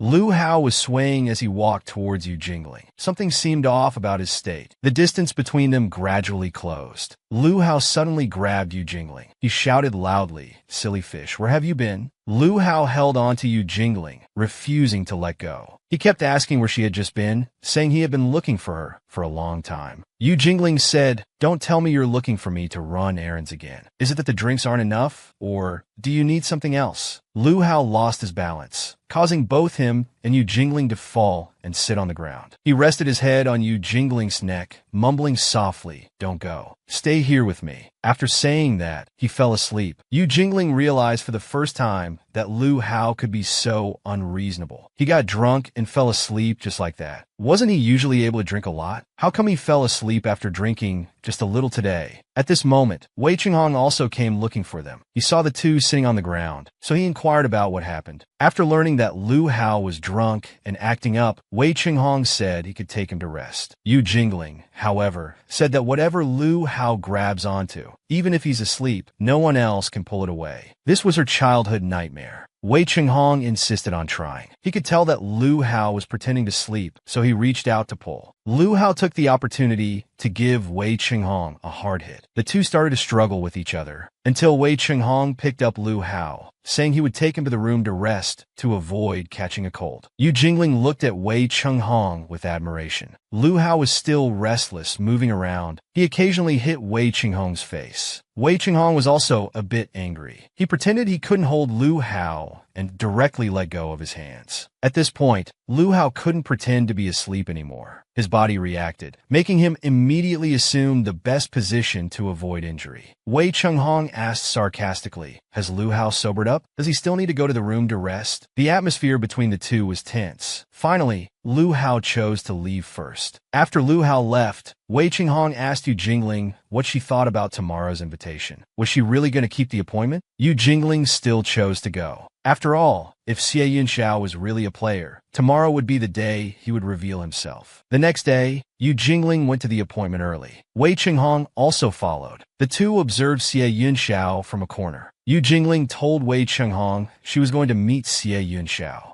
Wei Chunghong suddenly put his jacket on Yu Jingling's shoulders. Although the purpose of this appointment was to draw out the player, it was still a situation where she would be alone with a man. It would be better for Yu Jingling to be careful. Yu Jingling thanked him and went to find Xie Yunxiao. Xie Yunxiao was buying snacks. The cashier saw Yu Jingling and asked if they were a couple. If so, they could take some photos at the promotional board nearby. If they hung them on their promotional wall, they could get a free double popcorn set. Yu Jingling immediately accepted the cashier's invitation, pulling Xie Yunxiao to take many photos in front of the promotional wall. Wei Qinghong, who was observing in secret, suddenly noticed Fang Xiuxiu, who was dressed similarly to him. Fang Xiuxiu was staring at Xie Yunxiao with envy, thinking he must not be a good person. As Xie Yunxiao and Yu Jingling walked towards the theater, Xie Yunxiao suddenly asked to hold hands. He said it would be safer to walk hand in hand since the theater was so dark. Yu Jingling didn't refuse, thinking about fishing for information. She thought to herself that Xie Yunxiao was indeed different today. When they were in the organization department, he had never expressed any affection towards her. But today, watching a movie, he changed his usual behavior. However, it would be too hasty to conclude he was a player just based on holding hands. She still needed to observe more, to let him reveal more flaws, to see if he would take the opportunity to complete the points task. So during the movie, Yu Jingling kept creating opportunities for Xie Yunxiao to complete the points task smoothly. Xie Yunxiao looked at the charming Yu Jingling. His heart was pounding like a drum for a moment. A day earlier, after Xie Yunxiao returned from the Su family, he gave the leftover food to his mother. Looking at the meager leftovers Xie Yunxiao brought back, his mother complained incessantly. How could rich people be so stingy, just giving some vegetable leaves to eat? Weren't there any high-grade beef or imported seafood? Listening to his mother's nagging, Xie Yunxiao thought to himself, if he completed the chat room task, would he still lack those little things? Back to the present, Xie Yunxiao looked at Yu Jingling, who was within reach. Necklace, bite marks, scent, all fell within the scope of success. If he left a kiss mark, would that count as completing the task? Thinking this, Xie Yunxiao slowly leaned closer to Yu Jingling. Just as his lips were about to touch her, a cup of cola fell from above, drenching Xie Yunxiao completely. He had to go to the bathroom to clean himself up. He was so close to succeeding. What was this all about? Xie Yunxiao cursed while washing the cola off his body. At this moment, the person who had just spilled the drink on him came to apologize, carrying a bag of clothes. They said they were very sorry for spilling the drink on him. Seeing how wet he was, they suggested he change into a new set of clothes. Xie Yunxiao didn't refuse the person's offer. He took the bag and went into a stall to change. After he took off his shirt, he discovered that the bag actually contained women's clothing. By the time Xie Yunxiao realized this, Fang Xiuxiu had already taken his clothes away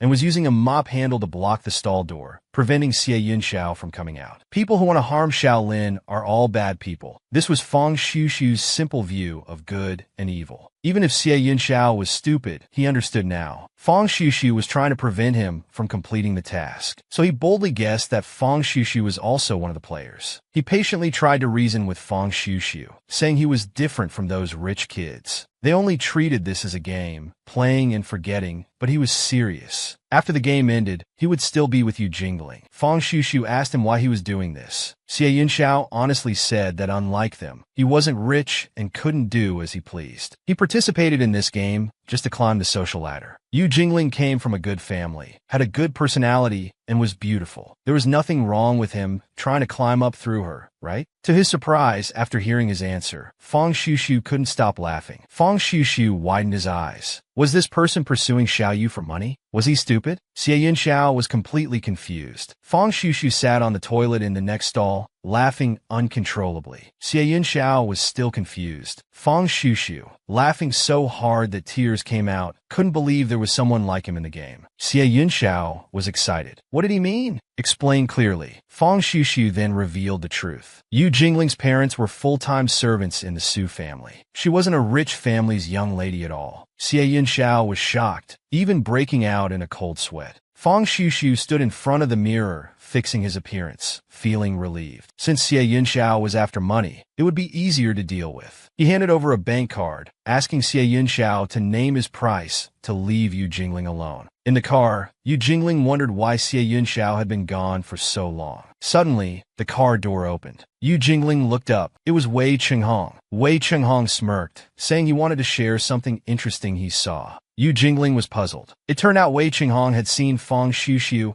and Xie Yunxiao go into the bathroom. Yu Jingling didn't expect Fang Xiuxiu to be here too. She recalled the person she had bumped into earlier. That person turned out to be Fang Xiuxiu. Wei Qinghong specifically reminded Yu Jingling that Xie Yunxiao wouldn't be back for a while. Yu Jingling narrowed her eyes. Then why did Wei Qinghong come in? The man finally revealed his purpose. He wanted to watch a movie with Yu Jingling. Wei Qinghong quickly took off his jacket. He draped it over Yu Jingling's shoulders. The theater's air conditioning was strong. Be careful not to catch a cold. Yu Jingling's face visibly reddened. After they finished watching the movie, Wei Qinghong let Yu Jingling go out first. He would follow behind her. Once Yu Jingling was done, he would take her home. Yu Jingling carried her bag. She saw Xie Yunxiao at the bathroom door. She asked if he was all right, as he had been gone for a long time. Xie Yunxiao lied, saying he went to buy a change of clothes. Yu Jingling didn't mind. She just smiled, regretting that he missed the end of the movie. Xie Yunxiao looked nervous, stammering. It took him a while to gather the courage to speak to Yu Jingling. They sat down at McDonald's. Xie Yunxiao finally said he didn't like Yu Jingling. He apologized for causing any misunderstandings today. It was all his fault. Yu Jingling didn't understand why he suddenly said this. Her mind echoed what Wei Qinghong had told her about Fang Xiuxiu following Xie Yunxiao into the bathroom. He noticed Yu Jingling's expression change. He forced himself to continue speaking. He said he had said all the weird things. He asked if they could still be friends in the future. Yu Jingling stood up abruptly, glaring at Xie Yunxiao. Did he think he could just leave like this? The man being glared at panicked again. It was all his fault for making Yu Jingling misunderstand, but he really didn't like her. Yu Jingling pushed away the person approaching her. She demanded he reveal his true intentions for approaching her. He couldn't leave without explaining clearly. Xie Yunxiao was embarrassed. Hadn't he already explained clearly? He only saw Yu Jingling as a friend. Wei Qinghong, who appeared out of nowhere, mocked Xie Yunxiao. At this point, did he still think the person in front of him was an innocent little rabbit? He advised Xie Yunxiao to think carefully about what he should say. Xie Yunxiao looked very nervous. He didn't understand what Wei Qinghong was saying. Yu Jingling finally couldn't hold back. She shouted at Xie Yunxiao, "That vicious game that treats me as a hunting target. You're in it too, aren't you?" Xie Yunxiao continued to play dumb. He didn't know what game she was talking about. If he still refused to speak, Wei Qinghong said he would have to take special measures. Could a student like Xie Yunxiao really afford the price of being expelled from school? The person in question's last defense was finally broken. He immediately decided to tell the truth. It turned out Xie Yunxiao was the player's snake. As expected, Wei Qinghong knew he wasn't a good person. Yu Jingling didn't expect they would actually catch one of them. Xie Yunxiao almost knelt down to apologize. Although he was in that game, he had never actually participated or made a move on Yu Jingling. Yu Jingling disgustedly told him to stop pretending. If it weren't for Fang Xiuxiu's interruption, Xie Yunxiao was about to mark the man. Unexpectedly, Yu Jingling even knew about this. If so, why did she still accept his invitation? How else could they lure the snake out of its hole? Wei Qinghong continued. He feared they might have drawn out a two-headed snake. Just now in the bathroom, Fang Xiuxiu and Xie Yunxiao must have made some deal. Otherwise, Xie Yunxiao wouldn't suddenly want to quit the game. Xie Yunxiao confessed everything. Fang Xiuxiu had given him a sum of money to force him to withdraw from the competition. Wei Qinghong pondered, not expecting there to be a pay-to-win player. Yu Jingling had her own considerations. Fang Xiuxiu probably wasn't doing this just to win the game. Xie Yunxiao truly knew he was wrong. He begged Yu Jingling, considering they were once friends, not to report this to the school. Otherwise, he would be in trouble. Yu Jingling wasn't buying it. Now he remembered they were friends? If he really considered her a friend, why didn't he say something when he knew about this game? Xie Yunxiao explained that the game participants were all rich young masters. He didn't dare offend them. As he spoke, he put his hand on Yu Jingling's shoulder. Wei Qinghong suddenly stood up and pushed him far away. If Xie Yunxiao dared to get close to Yu Jingling again, Wei Qinghong would make him regret it immediately. Xie Yunxiao couldn't be a coward anymore. He could tell everything he knew as long as they would let him go. Wei Qinghong didn't speak. He was waiting for Yu Jingling's thoughts. Unlike Xiu Siyu and Su Wangshu, They didn't have any leverage on Xie Yunxiao. If they really reported this to the school, it might not necessarily do anything to Xie Yunxiao. The most satisfying revenge at this moment would be to beat Xie Yunxiao up right here. If they let him off like this, although Yu Jingling felt very unwilling,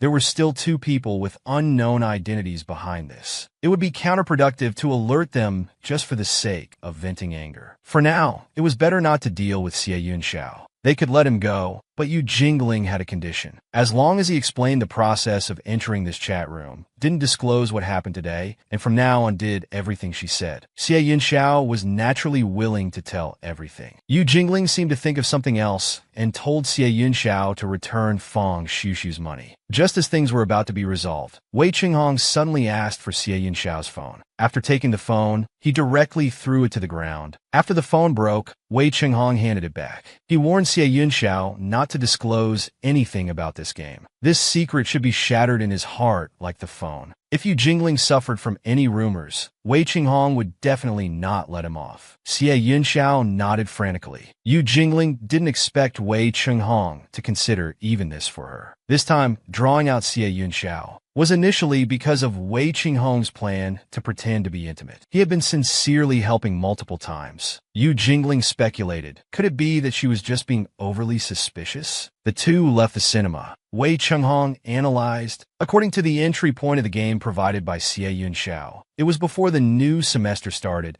in a card inserted in the new school uniforms sent by the school. Thinking about it this way, the person who planned this game must be in the school. Yu Jingling continued, even knowing this point, the scope hasn't really narrowed down. If it were an email, there would still be clues to trace. But for packages sent from the school's official website, there's basically no way to investigate further. Should be able to find out who was responsible for sending it, Yu Jingling thought. The uniforms sent to students by the school before the semester started were sorted and packed by student cadres or volunteers. The school's workers can certainly be traced, but not necessarily the students. Yu Jingling knew this so clearly because she was also one of the student volunteers who helped distribute uniforms this semester. At that time, from sorting to mailing, there were over 30 students in total. Except for a few familiar ones, Yu Jingling couldn't remember any of the others. It seems that digging out the fox from the source is not feasible. However, this marking game did expose the fox's tail.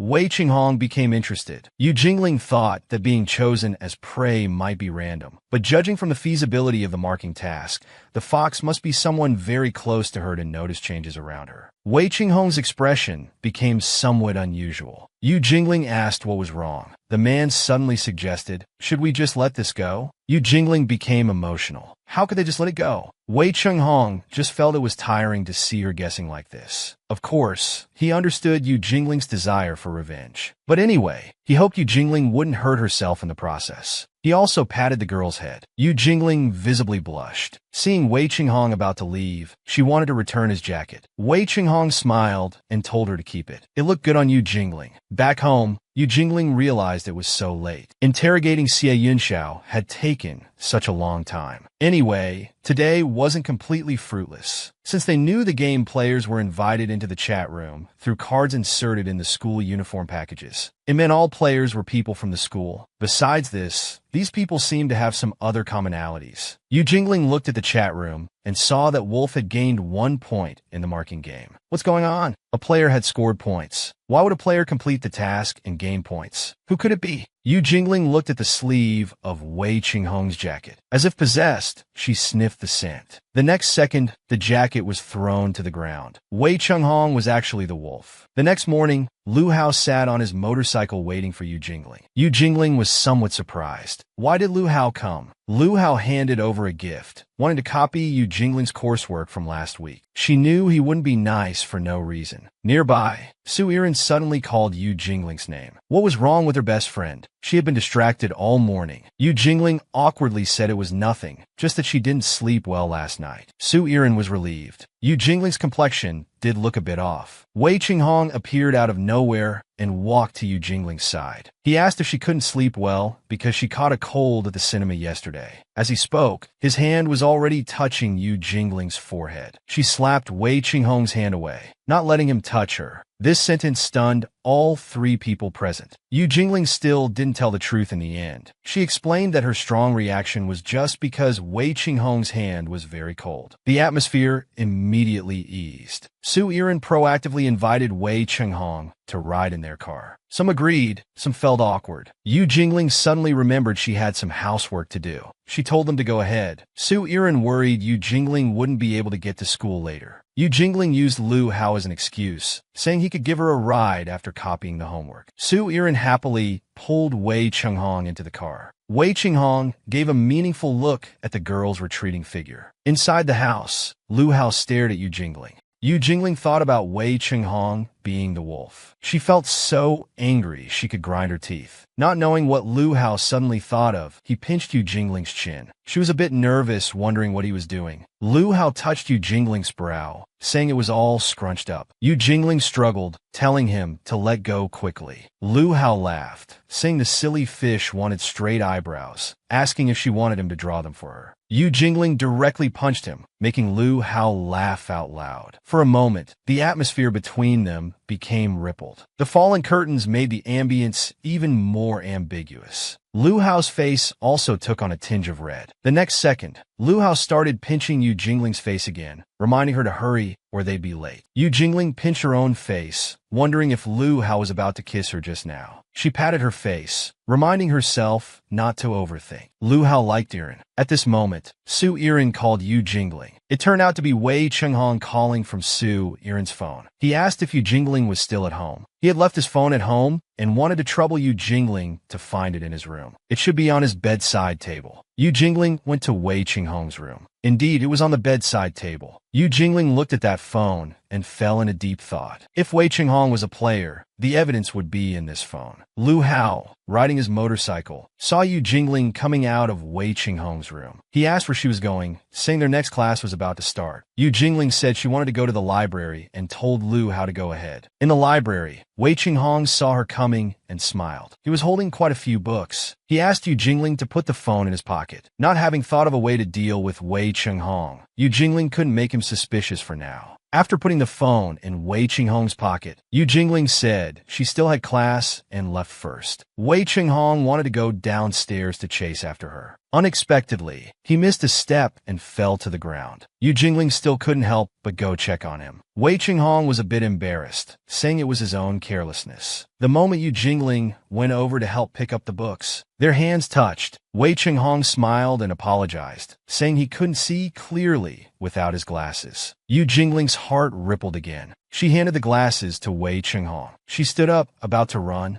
but her hand was caught by Wei Qinghong. Yu Jingling asked if he had anything else. Wei Qinghong told her to be honest. Was she now suspecting him of being a player? Yu Jingling thought so in her heart, but denied it verbally. Wei Qinghong had always been helping her, and she had seen it all. As soon as she said it, she realized her mistake. He wasn't Fang Xiuxiu. Putting on a mask wouldn't dispel doubts, but rather make him more vigilant. Since that was the case, Yu Jingling decided to go all in. She pushed Wei Qinghong's hand away. This mask was given to her by him. How could she possibly hide it from him? So she frankly admitted that she indeed suspected him. Wei Qinghong wanted to know the reason for her suspicion. Of course, it was because after Yu Jingling was sent home last night, the wolf gained points. Wei Qinghong understood. She suspected him of being the wolf player. Yu Jingling's suspicion was based on scent. The jacket Wei Qinghong left her had a lingering scent. Besides the person in front of her, no one else had been close to her. Wei Qinghong's expression visibly tensed. He had only put the jacket on her out of concern. Even if he were a player, knowing Yu Jingling would lock onto the person who marked her, he wouldn't make such a basic suicidal move. Yu Jingling gritted her teeth. Wei Qinghong must have anticipated she would make this judgment, so he deliberately did the opposite. Wei Qinghong didn't know how to explain. If Yu Jingling wanted to see so badly, he might as well let her look. He then handed over his phone, letting her check if there was a chat room in it. Yu Jingling guessed this was also part of his plan. Because she instinctively avoided this man in the morning, he deliberately tempted her to look at his spare phone. Now this wasn't Wei Qinghong's usual phone. Yu Jingling clearly remembered. His previous phone had a pink glass ball hanging from it. Yu Jingling could no longer trust anyone. She even doubted if she had really misjudged Wei Chenghong. If she had really miscalculated, those words she said must have been very hurtful. But another soul inside her stood up, encouraging her that she wasn't wrong. In this world, no one is worthy of trust and dependence. Apart from her own judgment, even if there were collateral damage, it was all to protect herself. Yu Jingling repeated the words "protect myself" for times. She questioned again if this was really protecting herself. The two little people in her heart kept fighting. Was she really protecting herself, or was she hurting herself? Wei Chenghong walked in the library corridor. Suddenly, someone called out to him from behind. Immediately after, he was punched by Lu Hao. This sound attracted Yu Jingling. She secretly watched what the two were doing. Lu Hao threw a punch, which Wei Chenghong caught with his hand. "You want to use this sneak attack trick twice?" Lu Hao, furious, wanted to know what Wei Chenghong had said to Yu Jingling. He had felt strange from the beginning. Wei Chenghong always acted like he was protecting Yu Jingling, but he never really stayed by her side or did anything practical. At most, he just put on a show like now. Wei Chenghong was very displeased. Lu Hao seemed more like the one pretending and acting. He didn't understand what Lu Hao was insinuating. If he couldn't beat Wei Chenghong in an argument, he should have the guts to fight. The loser would stay away from Yu Jingling. Wei Chenghong put on his glasses. He would never treat Yu Jingling as a trophy. It was Lu Hao who was taking risks. The thief who shouts, "Catch the thief," often shouts the loudest. Yu Jingling, eavesdropping, wondered countless times if she had really misjudged him. Perhaps the wolf player was really someone else. Could it be Lu Hao? Yu Jingling knocked on her forehead. Now she's even suspecting a Hao. Yu Jingling returned to the classroom with Lu Hao. Su Yiren complained about why they came so late. The first class was already over. Yu Jingling said something had held them up. Su Yiren looked at their expressions. Then he punched Lu Hao. He must have bullied Xiaoyu. Lu Hao was completely confused. Su Yiren had already dragged Yu Jingling away to swimming class. In the afternoon, the two stayed in the corridor. Yu Jingling was very sorry. It was all her fault that Lu Hao got hit. Lu Hao rubbed his injured head, mumbling, "Maybe I deserved it." Yu Jingling didn't understand what he meant. Lu Hao explained. Although he had told Yu Jingling that if she was bullied, she should tell him and he would help her get revenge, Yu Jingling had never asked him for help. Perhaps her troubles were something he couldn't interfere with. Yu Jingling was surprised and called Lu Hao by his nickname. Lu Hao tentatively asked Yu Jingling if she liked Wei Chenghong. How could that be? Yu Jingling hadn't expected him to ask this. Lu Hao could see that the girl in front of him would be upset for that man. After all, one cannot protect someone who doesn't want to be protected. Watching Lu Hao's retreating figure, Yu Jingling couldn't help but think, no wonder he misunderstood that she liked Wei Chenghong. All this time, her mind had been full of guessing who the players were. She suspected Wei Chenghong, and even Lu Hao, whom she grew up with. She couldn't trust anyone. At that moment, Yu Jingling really felt that Wei Chenghong was right about her. Perhaps she should really let go of everything and detach herself from revenge. Yu Jingling looked at her phone. The dark little person in her heart emerged again. What if these suspicions weren't wrong?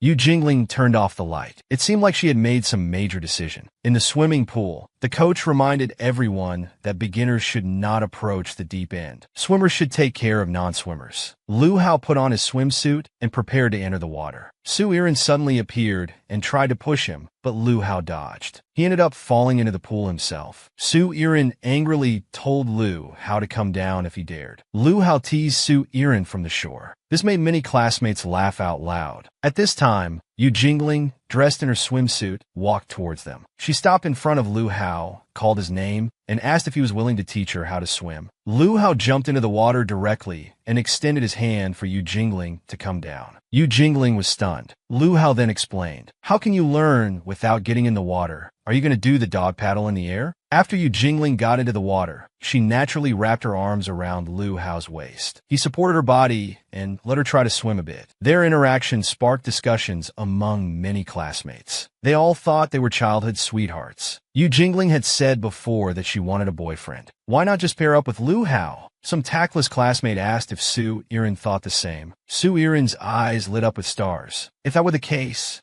he could be both the best man and bridesmaid. This sparked another round of discussion among the classmates. Yu Jingling overheard these words. She couldn't stand it anymore. These people were too much. Lu Hao felt the same way. But when Yu Jingling turned her head, she saw Lu Hao's hurt expression. But doesn't he like Su Yiren? At this moment, Lu Hao called Yu Jingling's name and told her to take it easy. Yu Jingling nodded in agreement. She gathered her courage and plunged into the water. The splashing water hit Lu Hao's head. Then she slowly sank into the water. Lu Hao felt like he was fishing her out. "You're such a pig," Yu Jingling protested, feeling wronged. She was just starting to learn. Then she wanted to climb ashore. Lu Hao grabbed her and asked her to go get something with him. In the equipment room, Lu Hao was searching for something. Yu Jingling was getting a bit impatient waiting. "Is it done yet?" Lu Hao finally found what he was looking for. It was 2-arm floaties. Yu Jingling was surprised. "Aren't these for elementary school kids?" Lu Hao retorted, "You're just silly. When we were little, the three of us learned to swim together. Only you couldn't learn." But in fact, Lu Hao came to the Su family's pool to swim, while Yu Jingling was mainly responsible for cleaning the pool. She was about to take off the floaties. "It's too childish. Su Irin will laugh at me later." Lu Hao thought they suited Yu Jingling. In the past, he had wanted these things too, but Uncle Yu scolded him until he cried. Yu Jingling recalled the past. When she was little, her father would scold her for being thoughtless. "Why can't you use something Su Irin has used?" Actually, it was because this floatie was leaking, so they had to replace it. At that time, Su Irin would stand up and speak for her. Yu Jingling didn't have new floaties, and she didn't want to use new ones. But Lu Hao only brought 2.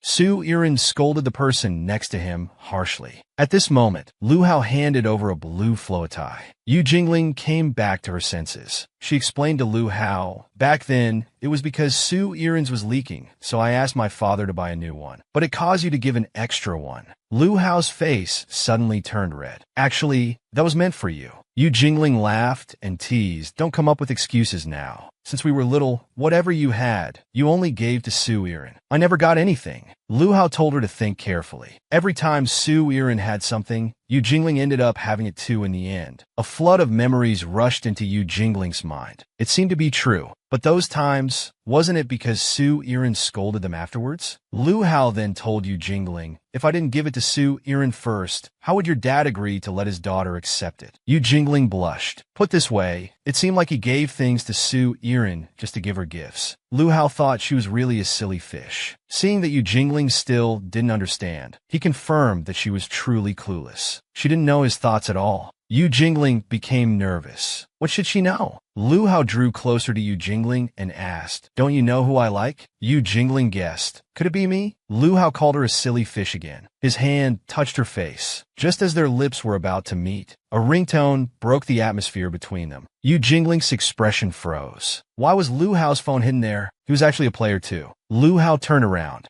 He took his phone and faced the mirror. Remember when Lu Hao was brought by his mother to the Su family to find Su Irin? It turned out the strawberries they planted had ripened. Lu's mom sighed. Lu Hao just loves to play with Irin. He even delayed kindergarten for a year, insisting on going with Su Irin. Since he likes Irin so much, why don't our families become in-laws? Mr. Su had the same idea. On the other side, Su Irin wondered why there was only one strawberry. The others didn't grow well, so Lu Hao picked them off. That's why this one was the biggest and sweetest. Su Irin took the strawberry and walked to Yu Jingling, who was sitting on the picnic blanket. He wanted to let her taste it. He thought Yu Jingling's hometown definitely didn't have these. If she ate it, she would stay at his house as his little princess and play with him. Before Yu Jingling's hand could touch the strawberry, Lu Hao pushed her to the ground. "This isn't for Yu Jingling." Su Irin scolded Lu Hao, asking what he was doing. At this moment, Yu's father and Mrs. Lu saw this scene. Without distinguishing right from wrong, he scolded his own daughter. Little Yu Jingling cried, wanting to explain herself. Mrs. Lu saw this little girl and curiously asked who she was. Yu's father said she was his daughter. She had been raised in the countryside before, and now it was almost time for her to start school. She was brought over these days to keep Su Irin company. Being a country girl, she didn't know better and made young Master Lu angry. Mrs. Lu looked at Yu Jingling and told Lu how to apologize. How could they bother with someone from the countryside? Lu Hao refused. He didn't want to apologize to a country bumpkin. Su Irin stood up for Yu Jingling. "What country bumpkin? Don't say that. Little Yu just has an old dress. If she wears my dress, she'll look as pretty as a princess." Then he pushed Lu Hao away, scolding him for bullying little Yu. He said Lu Hao was a big meanie like his brother. Lu Hao didn't want Su Irin to dislike him. Su Irin insisted on disliking Lu Hao. Little Yu Jingling told him not to be angry. Only then did Su Irin relent. He said if Lu Hao wanted to play with him in the future, he had to treat little Yu the same way he treated Su Yiren. So Lu Hao agreed. Yu Jingling was about to break down. Why was even he treating her like this? Lu Hao finally revealed his true feelings. From the day Yu Jingling appeared at the Su house, he disliked her. Even when they played house as kids, Su Yiren would have Yu Jingling play Lu Hao's wife. Lu Hao didn't want to play anymore unless his wife became Su Yiren. Su Yiren cared about Yu Jingling's feelings, afraid she'd be left out. Lu Hao stubbornly refused. He just wouldn't marry her. Silly fish, Su Yiren shouted that if he didn't want to be the husband, then he would. He would marry little Yu and be together forever. And so, Lu Hao compromised once again. In this game, it seemed only Su Yiren was happy. Even when giving gifts, Su Yiren would scold Lu Hao for not giving one to Yu Jingling. One day, Su Yiren asked Lu Hao how these bracelets were. Lu Hao thought they were for him and shyly praised them as quite nice. Su Yiren asked again if receiving this gift on Valentine's Day would make someone happy. Lu Hao said of course it would. Su Yiren laughed heartily. Then little Yu would definitely like it too. Looking at the bracelets, Su Yiren regretted that he couldn't become little Yu's lover. If only little Yu's lover could be Lu Hao, then he could feel at ease marrying her off. At that time, Lu Hao was so angry he couldn't speak. He punched the door. All these years, Su Yiren only had eyes for Yu Jingling. Tears rolled down Yu Jingling's cheeks. How could this be? Even if Lu Hao liked Su Yiren,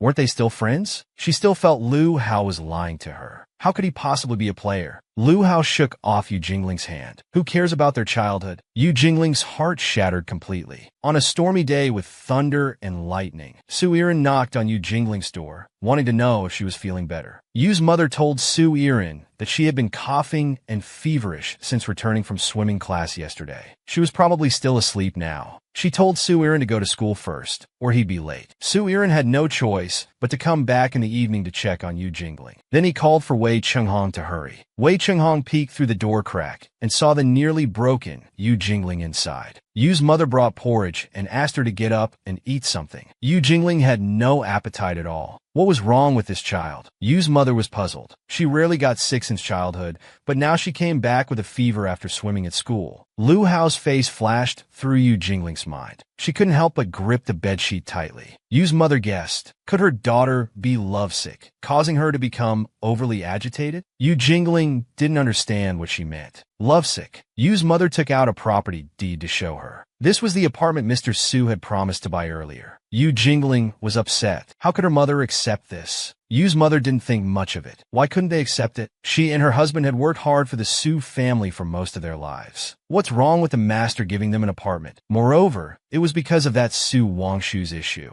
Those painful memories were dredged up once again. Yu's mother continued. This was already unfair to the Yu family. If that incident got out, both families would be ruined. Mr. Su naturally wanted to keep the Yu family quiet. Besides, Su Wangshu had caused trouble at his school abroad. He might return to the country next month. The thunder outside matched Yu Jingling's current mood. How could he be coming back? Wasn't it agreed that as long as she was here, he wouldn't return? Yu's mother comforted her daughter. This was still the Su family's house after all. Just avoid him more in the future. After Su Wangshu graduates, they'd move to the apartment Mr. Su gave them. Mr. Su also said he'd help find a job after graduation and even arrange a good marriage. Yu Jingling threw the property deed on the ground with a thud. She didn't want any damn apartment. Yu's mother scolded her for acting this way. Yu Jingling grabbed her mother's hand, desperately wanting to leave the Su family. She didn't want the apartment or job. She wanted to move out now. At this moment, Yu's father burst in. What nonsense was his daughter saying? Where would they find a school with such good conditions if they moved out now? Yu Jingling didn't want to stay in that school anymore. It was just a playground for rich kids to pass time. Why should someone like her be there to be laughed at? As soon as she finished speaking, she received a solid slap. All three were shocked. Yu's father continued ranting. He and his wife had gone to great lengths to get Yu Jingling into that kind of school. It was also a joke. How many poor people work hard their whole lives but can't achieve class mobility? Just being in this circle, getting to know more second-generation rich kids, was paving the way for her future. What's wrong with being bullied a bit? Just grit your teeth and get through it. Yu's mother shielded her daughter, saying, "How could you hit her? Yu Jingling, with tears in her eyes, said, "What do you mean just grit your teeth and get through it? Father doesn't even know how I'm bullied by the boys at school." Yu's father dismissed it. Which boy doesn't bully girls at school? He told Yu Jingling to find a way to make the boys like her. While she's young, wouldn't it be good to date someone from a wealthy family? Yu Jingling finally understood. This was her father's expectation in sending her to that school. Yu's father didn't expect much from a girl, so he told her to stop talking about leaving the Su family. Such ungrateful foolishness. Yu Jingling stood up. If her parents wouldn't leave, she'd go by herself. Yu's mother called for her daughter to come back. Yu's father said Yu Jingling would understand her parents' good intentions after suffering for a few days. Yu Jingling walked barefoot on the rainy street. In her mind flashed the entire process of these men abusing her. She lost her footing and fainted on the ground. Fang Shushu, who was passing by, saw her. Fang Shushu brought Yu Jingling to his home. She was already on a 4 drip. The family doctor said her temperature had gone down, but she still needed the 4. He'd bring more tomorrow. Fang Shushu looked at the sick person with a complex expression. Thinking back to a few hours ago, Su Irin said Yu Jingling was sick. Fang Shushu wondered how she could suddenly be like this. Su Irin nodded. It was after the swimming class yesterday. Yu Jingling started feeling unwell, so she took a sick day and didn't come today. Fang Shushu was very worried about her health. Had she seen a doctor? Su Irin shook her head. Yu's mother thought it was just a cold and didn't need to go to the hospital. Plus, it was raining today. She was worried Yu Jingling might catch a chill if she went out, so she just took a day off to rest at home. Fang Shushu remembered he had a family doctor. He ran to call the doctor over. In the car, Fang Shushu was extremely anxious. They were just 1 street away from Yu Jingling's house. As the car approached, he saw a frail figure. Fang Shushu quickly got out of the car and called Yu Jingling's name. What happened to little Yu?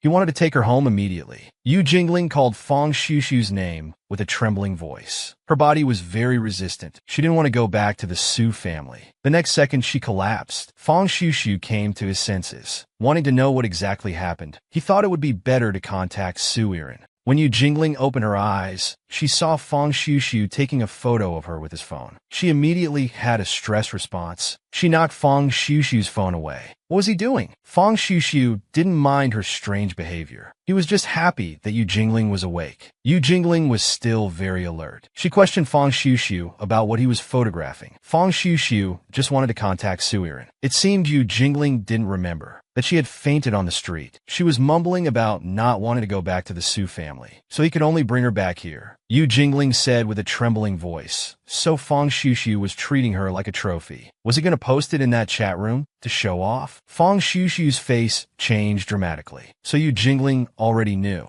He then started to defend himself, saying he was different from the other players. The weak explanation earned him a slap. Yu Jingling wouldn't believe him. She would never trust any of them again. Even Lu Hao was deceiving her. Everyone was bullying her. Yet they protected her, pretending to care vaguely about people. But they never took the initiative, disguising themselves as harmless, loyal dogs. Now thinking about it, it was all their calculation to make the prey walk into the trap. Yu Jingling felt that Fang Shushu's innocence was also an act to deceive people. Fang Shushu hugged Yu Jingling from behind. His initial purpose for approaching Yu Jingling was indeed undeniable. He didn't know how to make little Yu forgive him, but he hoped to make Yu Jingling believe him, at least his current self. He was really just afraid of Yu Jingling getting hurt again. Yu Jingling was still sick. Fang Shushu couldn't let her leave. Even if Yu Jingling wouldn't forgive him in the future, it was okay. It was fine if she hated him, but he hoped Yu Jingling would love herself. Hearing this, Yu Jingling was already crying like rain. Fang Shushu begged her, no matter where she went, to wait until her fever was gone before deciding. He really couldn't let her go with peace of mind in her current state. Before Yu Jingling could respond, another person appeared. He directly told Fang Shushu that he didn't need to worry about Yu Jingling's illness. Wei Qinghong pulled her up and hugged her, intending to take her away. Fang Shushu entered battle mode. The butler rushed in to explain the situation. Wei Qinghong said he was Fang Shushu's friend. He had barged in as soon as the door opened. Yu Jingling pushed Wei Qinghong away. She wouldn't go back to the Su family with this person. Wei Qinghong said he wouldn't take her back to the Su family. He would find a place for Yu Jingling to stay comfortably. Anywhere but staying with a player. Fang Shushu admitted he was indeed a player before, but now he wouldn't hurt Yu Jingling. And Wei Qinghong had seemed very suspicious to Fang Shushu since the moment he appeared. As he spoke, he pulled Yu Jingling back to his side. He didn't believe it. Wei Qinghong's approach to little Yu must have a purpose. Whether Fang Xushu believed it or not, Wei Qinghong didn't care. The key was that Yu Jingling believed him, and that was enough. Wei Qinghong looked at Yu Jingling. His expression seemed to ask if, even now, she still doubted his intentions. The wolf player who gained points was Lu Hao. Yu Jingling wanted to know how the man opposite her knew this, because the call that interrupted Lu Hao was made by Wei Qinghong. After his disagreement with Yu Jingling, he went to confront Lu Hao. He had no intention of being alone with Lu Hao. Moreover, Yu Jingling seemed to have no wariness towards Lu Hao at all. So out of necessity, he had to resort to special measures. He had a hacker monitor the chat room. Through the chat room content and users' IP address records, they found Lu's home address, confirming Wei Qinghong's guess. Indeed, Lu Hao was one of the players. Yu Jingling finally understood. So that's why she was able to interrupt Lu Hao's plan at the crucial moment. Was it really like this? Fang Xushu thought Wei Qinghong was spinning a wild tale. This wasn't a movie. He saw Wei Qinghong as one of the players, which was why he could see everything through the chat room. He turned to tell Yu Jingling not to believe him. Even if Lu Hao's player identity was confirmed, it didn't prove Wei Qinghong was innocent. There wasn't just one bad person in this chat room.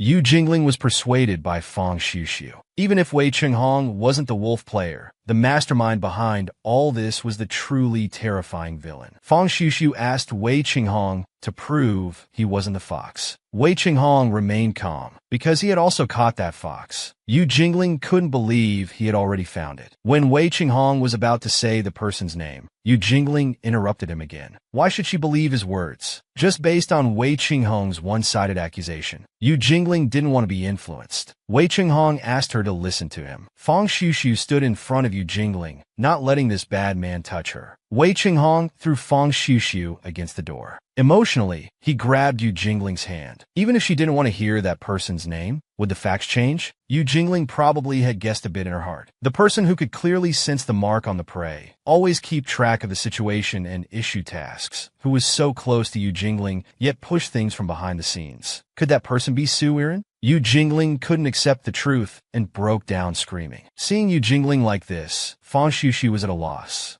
Wei Qinghong expressed deep regret. He didn't want to say this truth out loud either, but he could catch Su Iren for Yu Jingling's sake. In the Su family home, when Su Iren heard that Yu Jingling had run away from home, her expression became tense. Yu's mother just lectured her husband a bit, and she ran out in a huff. Yu's father thought, should they arrange for people to go out and look for her? Yu's parents told Mr. Su not to bother about Yu Jingling. She had received so many favors from the Su family since childhood, but was ungrateful. She only caused trouble. They were too ashamed to take such a daughter back. Mr. Su told Yu's father to calm down and not say such angry words. Yu's father still insisted. She would learn her lesson and come home on her own. Su Iren was very worried about Yu Jingling. She guessed if she had gone to Lu Hao's house. She called Lu Hao and asked him to come out. After they met, Lu Hao asked what was the matter. Su Iren handed over a bag. She said it contained Yu Jingling's change of clothes. Lu Hao didn't understand why she was giving it to him. Su Iren told him to stop pretending. There was no need to keep secrets between them. Not many people knew Yu Jingling. Besides Lu Hao's house, where else could she go after running away from home? Lu Hao looked confused. What, running away from home? Su Iren was a bit helpless. After all, they grew up together. Lu Hao must know about big and small events. Yu's father started scolding Yu Jingling right away, without even figuring out who caused the trouble. Remember when Yu Jingling first came? She wasn't like this back then. When they were little, Su Iren played house with the servants. She would have the servant play the princess and ask if she wanted to marry the prince. The servant would go along with Su Iren's words, but it displeased the young miss. The princess shouldn't agree to the prince. This monster was pretending to be the prince, and the princess should duel with the monster. The servant was embarrassed, thinking to go along with the young miss again. Su Iren threw away the princess, not wanting to play anymore. She was bored with these things too. She wanted new toys and asked her father to buy new ones.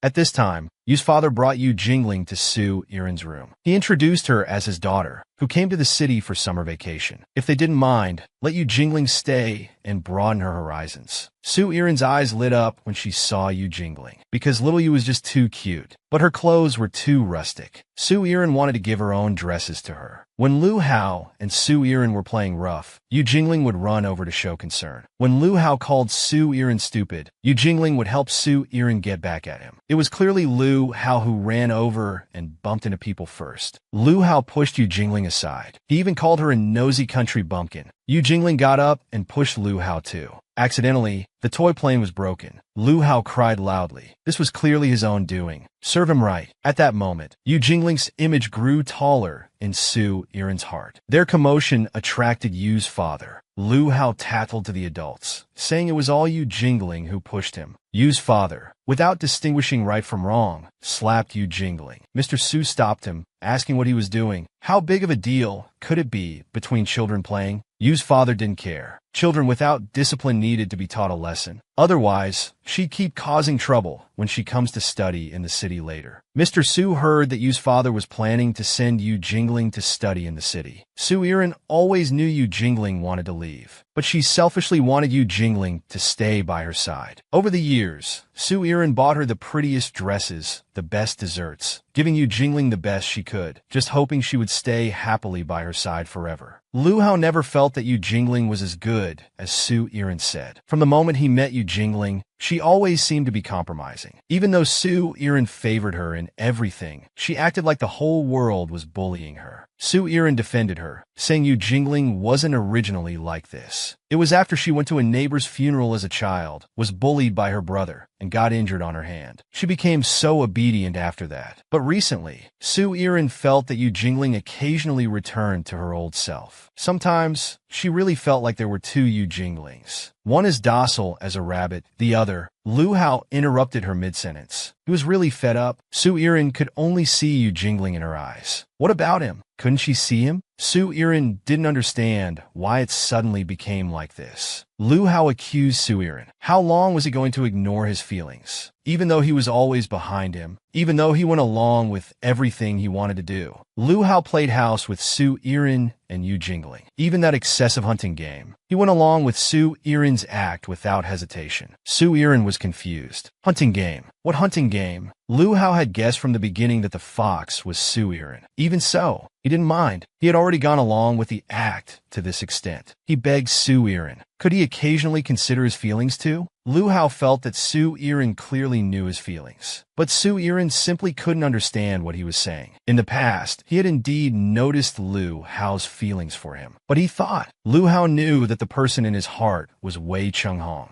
Moreover, recently Lu Hao and Xiao Yu had a good relationship. He thought they understood each other. Lu Hao was suddenly very disappointed in him. Now, there was only himself here. He wasn't even willing to say. To be honest, Su Yiren was really confused by what was said. Wei Qinghong walked over from afar. He casually said, Su Yiren certainly wouldn't admit it so easily. Wei Qinghong mocked Su Yiren. Those things he did for Yu Jingling were nothing more than calculated moves when manipulating people's hearts. Lu Hao instinctively protected Su Yiren. What did Wei Qinghong want to do? Of course, to expose Su Yiren's mask. Yu Jingling on the other end heard everything clearly. Fang Xushu worried if he could still listen. After all, he still had such a high fever. Yu Jingling gripped the phone. His mind was full of past memories with Su Yiren. In the chat room, the fox suddenly spoke, saying he wanted to play a limited points game. Wei Qinghong took out a phone. If Su Yiren was really innocent, how would he explain what's in the phone? Su Yiren wasn't sure what this was about. In his own phone, why were there photos of Yu Jingling? Wei Qinghong told him to stop acting. He had found a hacker, following the trail. He found the IP address linked to this chat room when it was first established. He handed over the phone, asking Su Yiren to see where it was. Even if the address was his home, it didn't prove it was Su Yiren. Wei Qinghong also lived at the Su house. Wei Qinghong had anticipated Su Yiren would say that. Unfortunately, at that time, he hadn't even returned to the country. And after confirmation, among the volunteers who delivered school uniforms at that time, Su Yiren was also present. So it was at that time, he took the opportunity to select players' packages and insert invitation cards, plus the tasks released later. Su Yiren had repeatedly fueled the situation. And there's this IP address. Wei Qinghong asked, did the fox still have room to quibble? After hearing everything, Yu Jingling's heart was completely shattered. Tears fell uncontrollably. Xie Yunxiao held an envelope in his hand. His actions were somewhat hesitant, thinking, should he really return what's in his hand like this? It's too much of a waste. Even if he kept it for himself, no one would find out, right? But he still knocked on the villa's door. The servant asked who Xie Yunxiao was looking for. It turned out he was looking for Fang Xiuxiu. Hearing it was for the young master, the servant was about to go get Fang Xiuxiu. Fang Xiuxiu saw Xie Yunxiao. His expression was excited. What was he here for? Xie Yunxiao handed over the envelope. He was just here to return this. Inside was Fang Xiuxiu's bank card. Fang Xiuxiu got angry again. Didn't they agree not to bother you jingling before? Was he going back on his word now? Xie Yunxiao shook his head. After careful consideration, he felt he had gone too far. Participating in the game was wrong to begin with. He couldn't accept this card either. Fang Xiuxiu doubted if this person could be so kind-hearted. He looked at Xie Yunxiao's outfit. It must have been bought with his own card. Suddenly coming to his house saying these things, he suspected he had other motives. Was he unsatisfied with the originally agreed price and came to extort more? Xie Yunxiao hadn't touched the money in Fang Xiuxiu's card. He just suddenly had a conscience. Fang Xiuxiu still didn't believe he could be so kind. Coincidentally, the family doctor arrived. Fang Xiuxiu asked the doctor to check the room. Xie Yunxiao caught the key words. Yu Jingling was actually at Fang Xiuxiu's house, and she was sick. Fang Xiuxiu told him Yu Jingling had suffered greatly because of participating in this game. If Xie Yunxiao really had a conscience, he shouldn't play any more tricks. The doctor came out of the room carrying Yu Jingling. Her fever had reached 41 degrees. She must be sent to the hospital immediately. Prolonged high fever could damage the brain. It could even be life-threatening. He quickly told Fang Xiuxiu to prepare the car. Looking at the chaotic scene before him, Xie Yunxiao was shocked. How did it come to this? Was Yu Jingling in this state because of that game? He didn't expect it would have such a big impact on Yu Jingling. He was just momentarily confused when he agreed to act. If something really happened because of the game, it couldn't be considered his fault, right? He was just pulled in halfway to act. Fang Xiuxiu overheard this. What acting?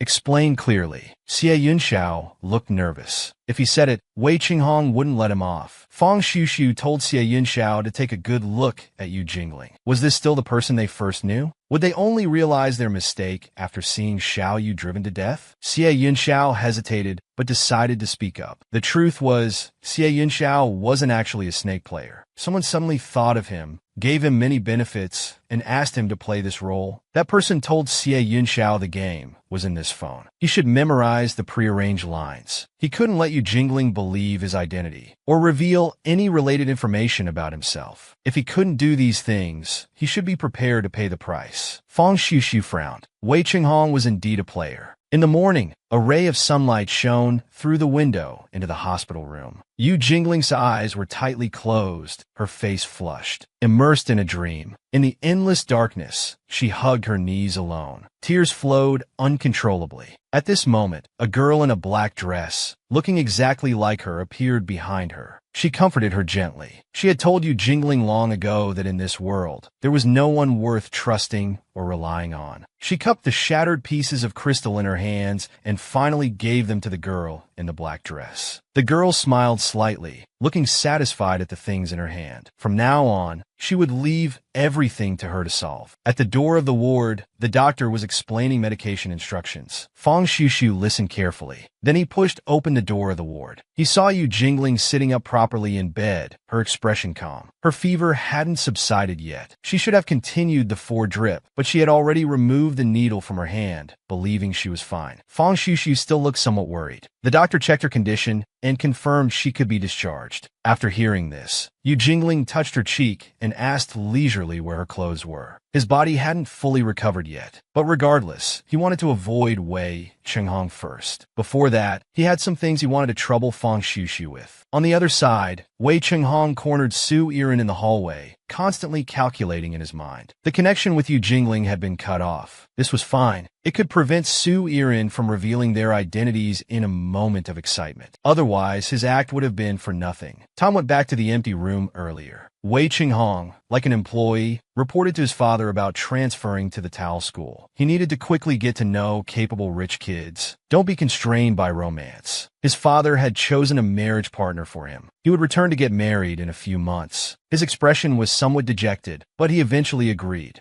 After hanging up the phone, he finally showed his impatience. He rubbed his brow. The marriage partner must be a boring person, one he couldn't be interested in. At this time, the school uniform was delivered. Wei Qinghong picked it up to inspect. A piece of paper suddenly fluttered down from the clothes. He glanced at it. A smile curled at the corner of his mouth. A game? Interesting. He took out his phone from his pocket. He clicked to join the game. With a crisp ding sound, player Snake came online. So at that time, as agreed, he met the girl he knew from childhood. Recalling the past scene, he felt excited after a long time. She was easy to recognize. This game became more interesting. After this, to avoid his identity being discovered, Wei Qinghong found Xie Yunxiao. He hoped Xie could impersonate Snake's identity, making people think he was one of the players, whitewashing his own identity. Xie Yunxiao was hesitant at first, but seeing the internship manager position at a big company, the lucrative position made him waver. He finally agreed to be his scapegoat. Now, only the last step remained. As long as Su Yiren's identity was exposed, he could completely clear himself. Admit it, the final deduction. The organizer of all this could only be Su Yiren. Wei Qinghong was confident of victory, pressuring the other side if he was the fox. Su Yiren was also startled, remaining silent. Suddenly, the three's phones vibrated simultaneously. This continuous sound gave them all a bad feeling. The three took out their phones at the same time. On the screen was the same message, a video invitation from the fox. As the progress bar completed, Su Yiren's expression changed. His face was full of shock and disbelief. He never imagined that the fox would be this person. His thoughts went back to when they were young. That day she excitedly brought a dress, found Yu Jingling who was helping with chores, and showed her the new clothes she received. Seeing Jingling's envious look, she offered to let her wear the dress. She even wanted her to wear it to the party with her that night. Yu Jingling was indeed curious, but her father wouldn't allow her to go to the front hall. Su Yiren handed her a hat. After wearing the hat, she wouldn't be discovered. At the time of the party, looking at the splendid front hall, the two little girls held hands eating cake. Remembering there was an even bigger cake in the back kitchen, Su Yiren volunteered to go get it. He didn't want to. He had just left a short while ago. He happened to run into Su's father looking for Yiren. Seeing the similar back view, he mistook Yu Jingling for his own daughter. Caught off guard, he was pulled by the hand onto the stage. Looking at the sea of people below, his heart was filled only with uneasiness and fear. He stood silently in place, unable to speak. If his own father found out, it would be terrible. Su Wangshu beside him had already noticed something was amiss. He yanked off the hat on his head, loudly exposing that he wasn't Su Yiren. He even said he was a thief, calling him a country bumpkin who always stole things. This was clearly deliberate slander. Under everyone's gaze, he was finally discovered by his father. His weak defense went unheard. His father roughly pulled him up, raising his hand to strike his face. At that moment, he suddenly recalled what Wei Qinghong had said when they met. Rather than charging head-on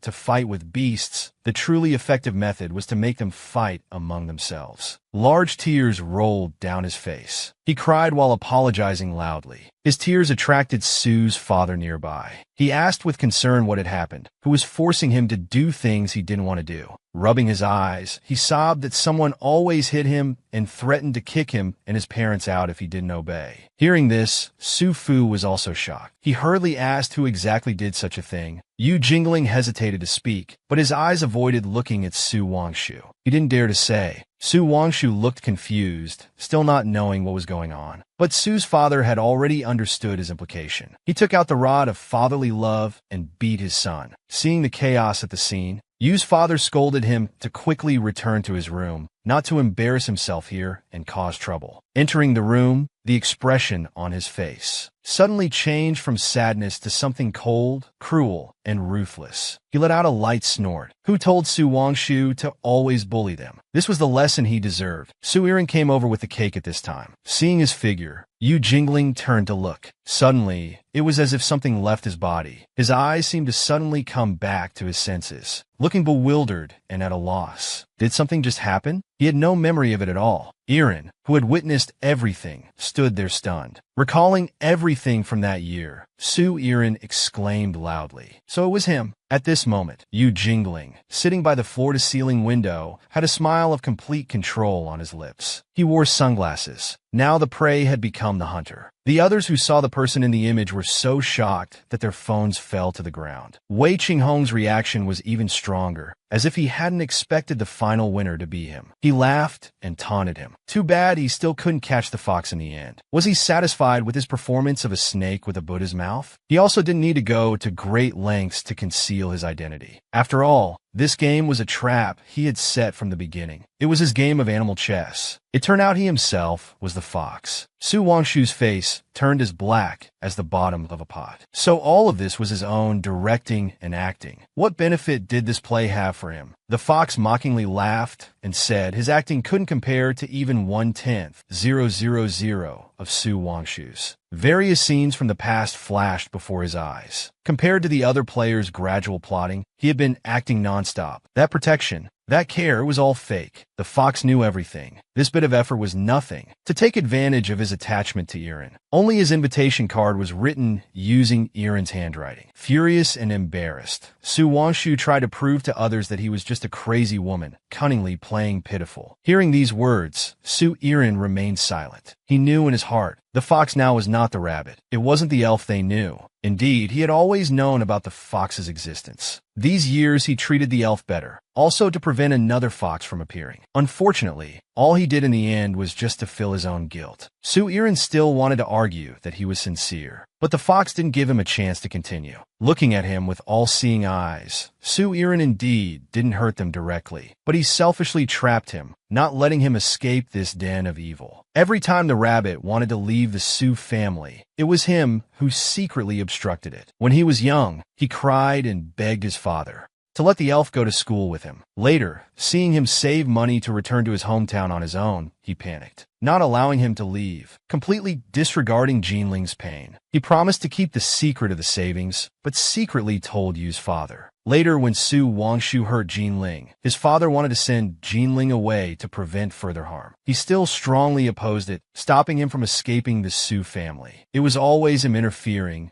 doing everything possible to not let him be free, rather let them be covered in wounds. Initially, he tried to leave several times, but he ruined everything. All the good was just Su Irin's self-indulgence. What he needed was just a doll to manipulate. There was never true equality between them, but it doesn't matter. It's all over now. He should thank these people for pushing the rabbit step by step into despair. If not for this, how could the fox openly take revenge? How could he replace him and leave this disgusting cage? As for their evil wolf with ulterior motives, it's impossible to gain his love. And for the snake hiding in the dark to hurt people, he prepared a small gift to thank him for his dedicated performance in this game. Wei Qinghong picked up his phone. The butler's voice came through. The fact that he was an illegitimate child was exposed, along with some scandals that ruined his reputation. The true method of animal fighting was what he taught him before. He learned quite well, didn't he? The fox laughed as if having succeeded in a prank. Then he hung up the phone, casually tossing the phone into an airport trash can. He dragged his suitcase away, leaving the city without looking back. Goodbye. After the beasts mutually destroyed each other, the cunning fox became the final winner. The fox completely devoured the rabbit. The rabbit's soul could no longer be felt. 8 years later, in a beautiful bridal shop, 2 young women were happily choosing their wedding theme. Seeing the happiness on their faces, even the shop assistant was moved. At this moment, a pink-haired woman with a strong presence pushed open the door and entered. It was Yu Jingling. She was dressed in a neat business attire. She came today to meet clients. After exchanging pleasantries with the clients, she unexpectedly found out that both were students from Eugene Academy. Suddenly remembering they had met once before, the clients were extremely excited. They really liked their company's designs and believed she must be a person full of love. This comment made her pause briefly. The next meeting would start in 10 minutes. The person in charge of the hotel group insisted on speaking with her personally. The elf was busy. The phone connected, and a strange yet familiar voice sounded. Yu Jingling was also surprised to see the person on the screen. It turned out to be Wei Qinghong. Old acquaintances meeting. Unexpectedly, he had established a wedding planning company. After all, it's all about routines. Yu Jingling responded with a smile. She was best at weaving beautiful dreams. She knew about these things. The two wore fake smiles, as if the events of the past never happened. She heard that Wei Qinghong eventually married into a wealthy family. His wife loved to play and was quite famous in the wedding industry. She didn't care about these things. After returning to the country, Yu Jingling hadn't met the other two. She no longer cared about their current situations. Seeing how much she had changed now, Wei Qinghong even felt a bit nostalgic for that feeling of meeting a worthy opponent back then. He hadn't been able to feel that since. Yu Jingling disagreed. He was clearly defeated by the fox. It seemed the little white rabbit from back then had truly disappeared. Didn't he regret it at all? The fox wasn't sure either. At this moment, Fang Shushu beside her slammed the table hard. He strongly disagreed with her talking to Wei Qinghong. This person had hurt her so badly before. Even if he was a business partner, he was still very angry. Yu Jingling had already made up her mind. She wouldn't sign that contract without saying it. But the fox was also troubled by Fang Shushu's persistence. Many years had passed. Even if she met the people from back then again, her heart wouldn't stir at all. The rabbit couldn't come back anymore. It's better to let go early. Don't persist anymore. Fang Shushu didn't believe it. He wanted to try one more time. He was seen sneakily taking something out from outside, smiling, mysteriously pulling out a large bouquet of flowers, giving it to her, as beautiful as a flower. These words suddenly took her back to under the cherry blossom tree back then. The postcard the rabbit received. Her expression didn't change. She seemed to have no reaction. Fang Shushu felt a bit discouraged. So many experiments had no effect. This was really the last time. Yu Jingling looked at his back and sighed. She really couldn't do anything about him. She called out classmate Shushu behind his back, with a smile just like in the past. So the rabbit was really still there. Fang Shushu's joy was evident on his face. But the next moment, he was pushed away by the elf. She said this must all be his illusion. The two walked into the sunlight, bickering.